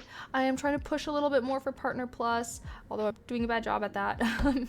But if you would like to support, you can subscribe at tier 1, 2, or 3. The higher the tier, the more points. Trying to get to 300. And yeah, we were at 75 when I started the stream. So yeah, just if anyone wants to support, thank you everyone that has thus far. And I'll see you guys on Wednesday for some focus time. Sound good? Sound good? I hope that you guys all had a better weekend than I did. I hope that you all have a great week coming forward. And OMG, Lamar, thank you so much for the 5 gifted. I appreciate that. And also shout out my amazing mods for keeping chat super fun and friendly so that I don't have to be afraid to stream when I'm in a bad mood. I used to never stream when I was in a bad mood because I would be like, oh my god, like I'm gonna come on stream and there's gonna be fuckheads in chat and it's gonna piss me off even more. But I feel like my mods do such an amazing job of keeping chat super fun and friendly and great vibes, and I no longer feel like I can't stream when I'm in a bad mood. So thank you so much. Everyone in my community is grateful, and I don't know, I just heart. I will try my best to be better at streaming, even if I'm in a bad mood, because if I'm in a bad mood and then chat's making it worse, I can just rage end stream, okay? But sometimes I'm in a bad mood and then you guys make it better, so I shouldn't be like, oh, I'm feeling terrible and not gonna stream, because you guys know how to pick me up sometimes. So thank you. It really means a lot. Vote on Twitter, okay? Vote on Twitter on what game you want to be the next game to stream. I just posted a poll. Vote on Twitter. And then whatever wins, we'll be playing that next week. Okay? Sound good? Alright. Thank you guys for a great stream again. Sorry I'm being so sappy here at the end, but I love hanging out with you guys. And I will probably start streaming earlier. We'll see. But yeah, my game plan is to be streaming earlier, so that way in the evenings and night times I can relax, because I always stream like until bedtime. Okay, but heart. I hope you guys like my new sweater too. You'll probably be seeing it on stream. I thought it was super cute. I need to get someone to get the mocha one with the little brown guy, the brown bear.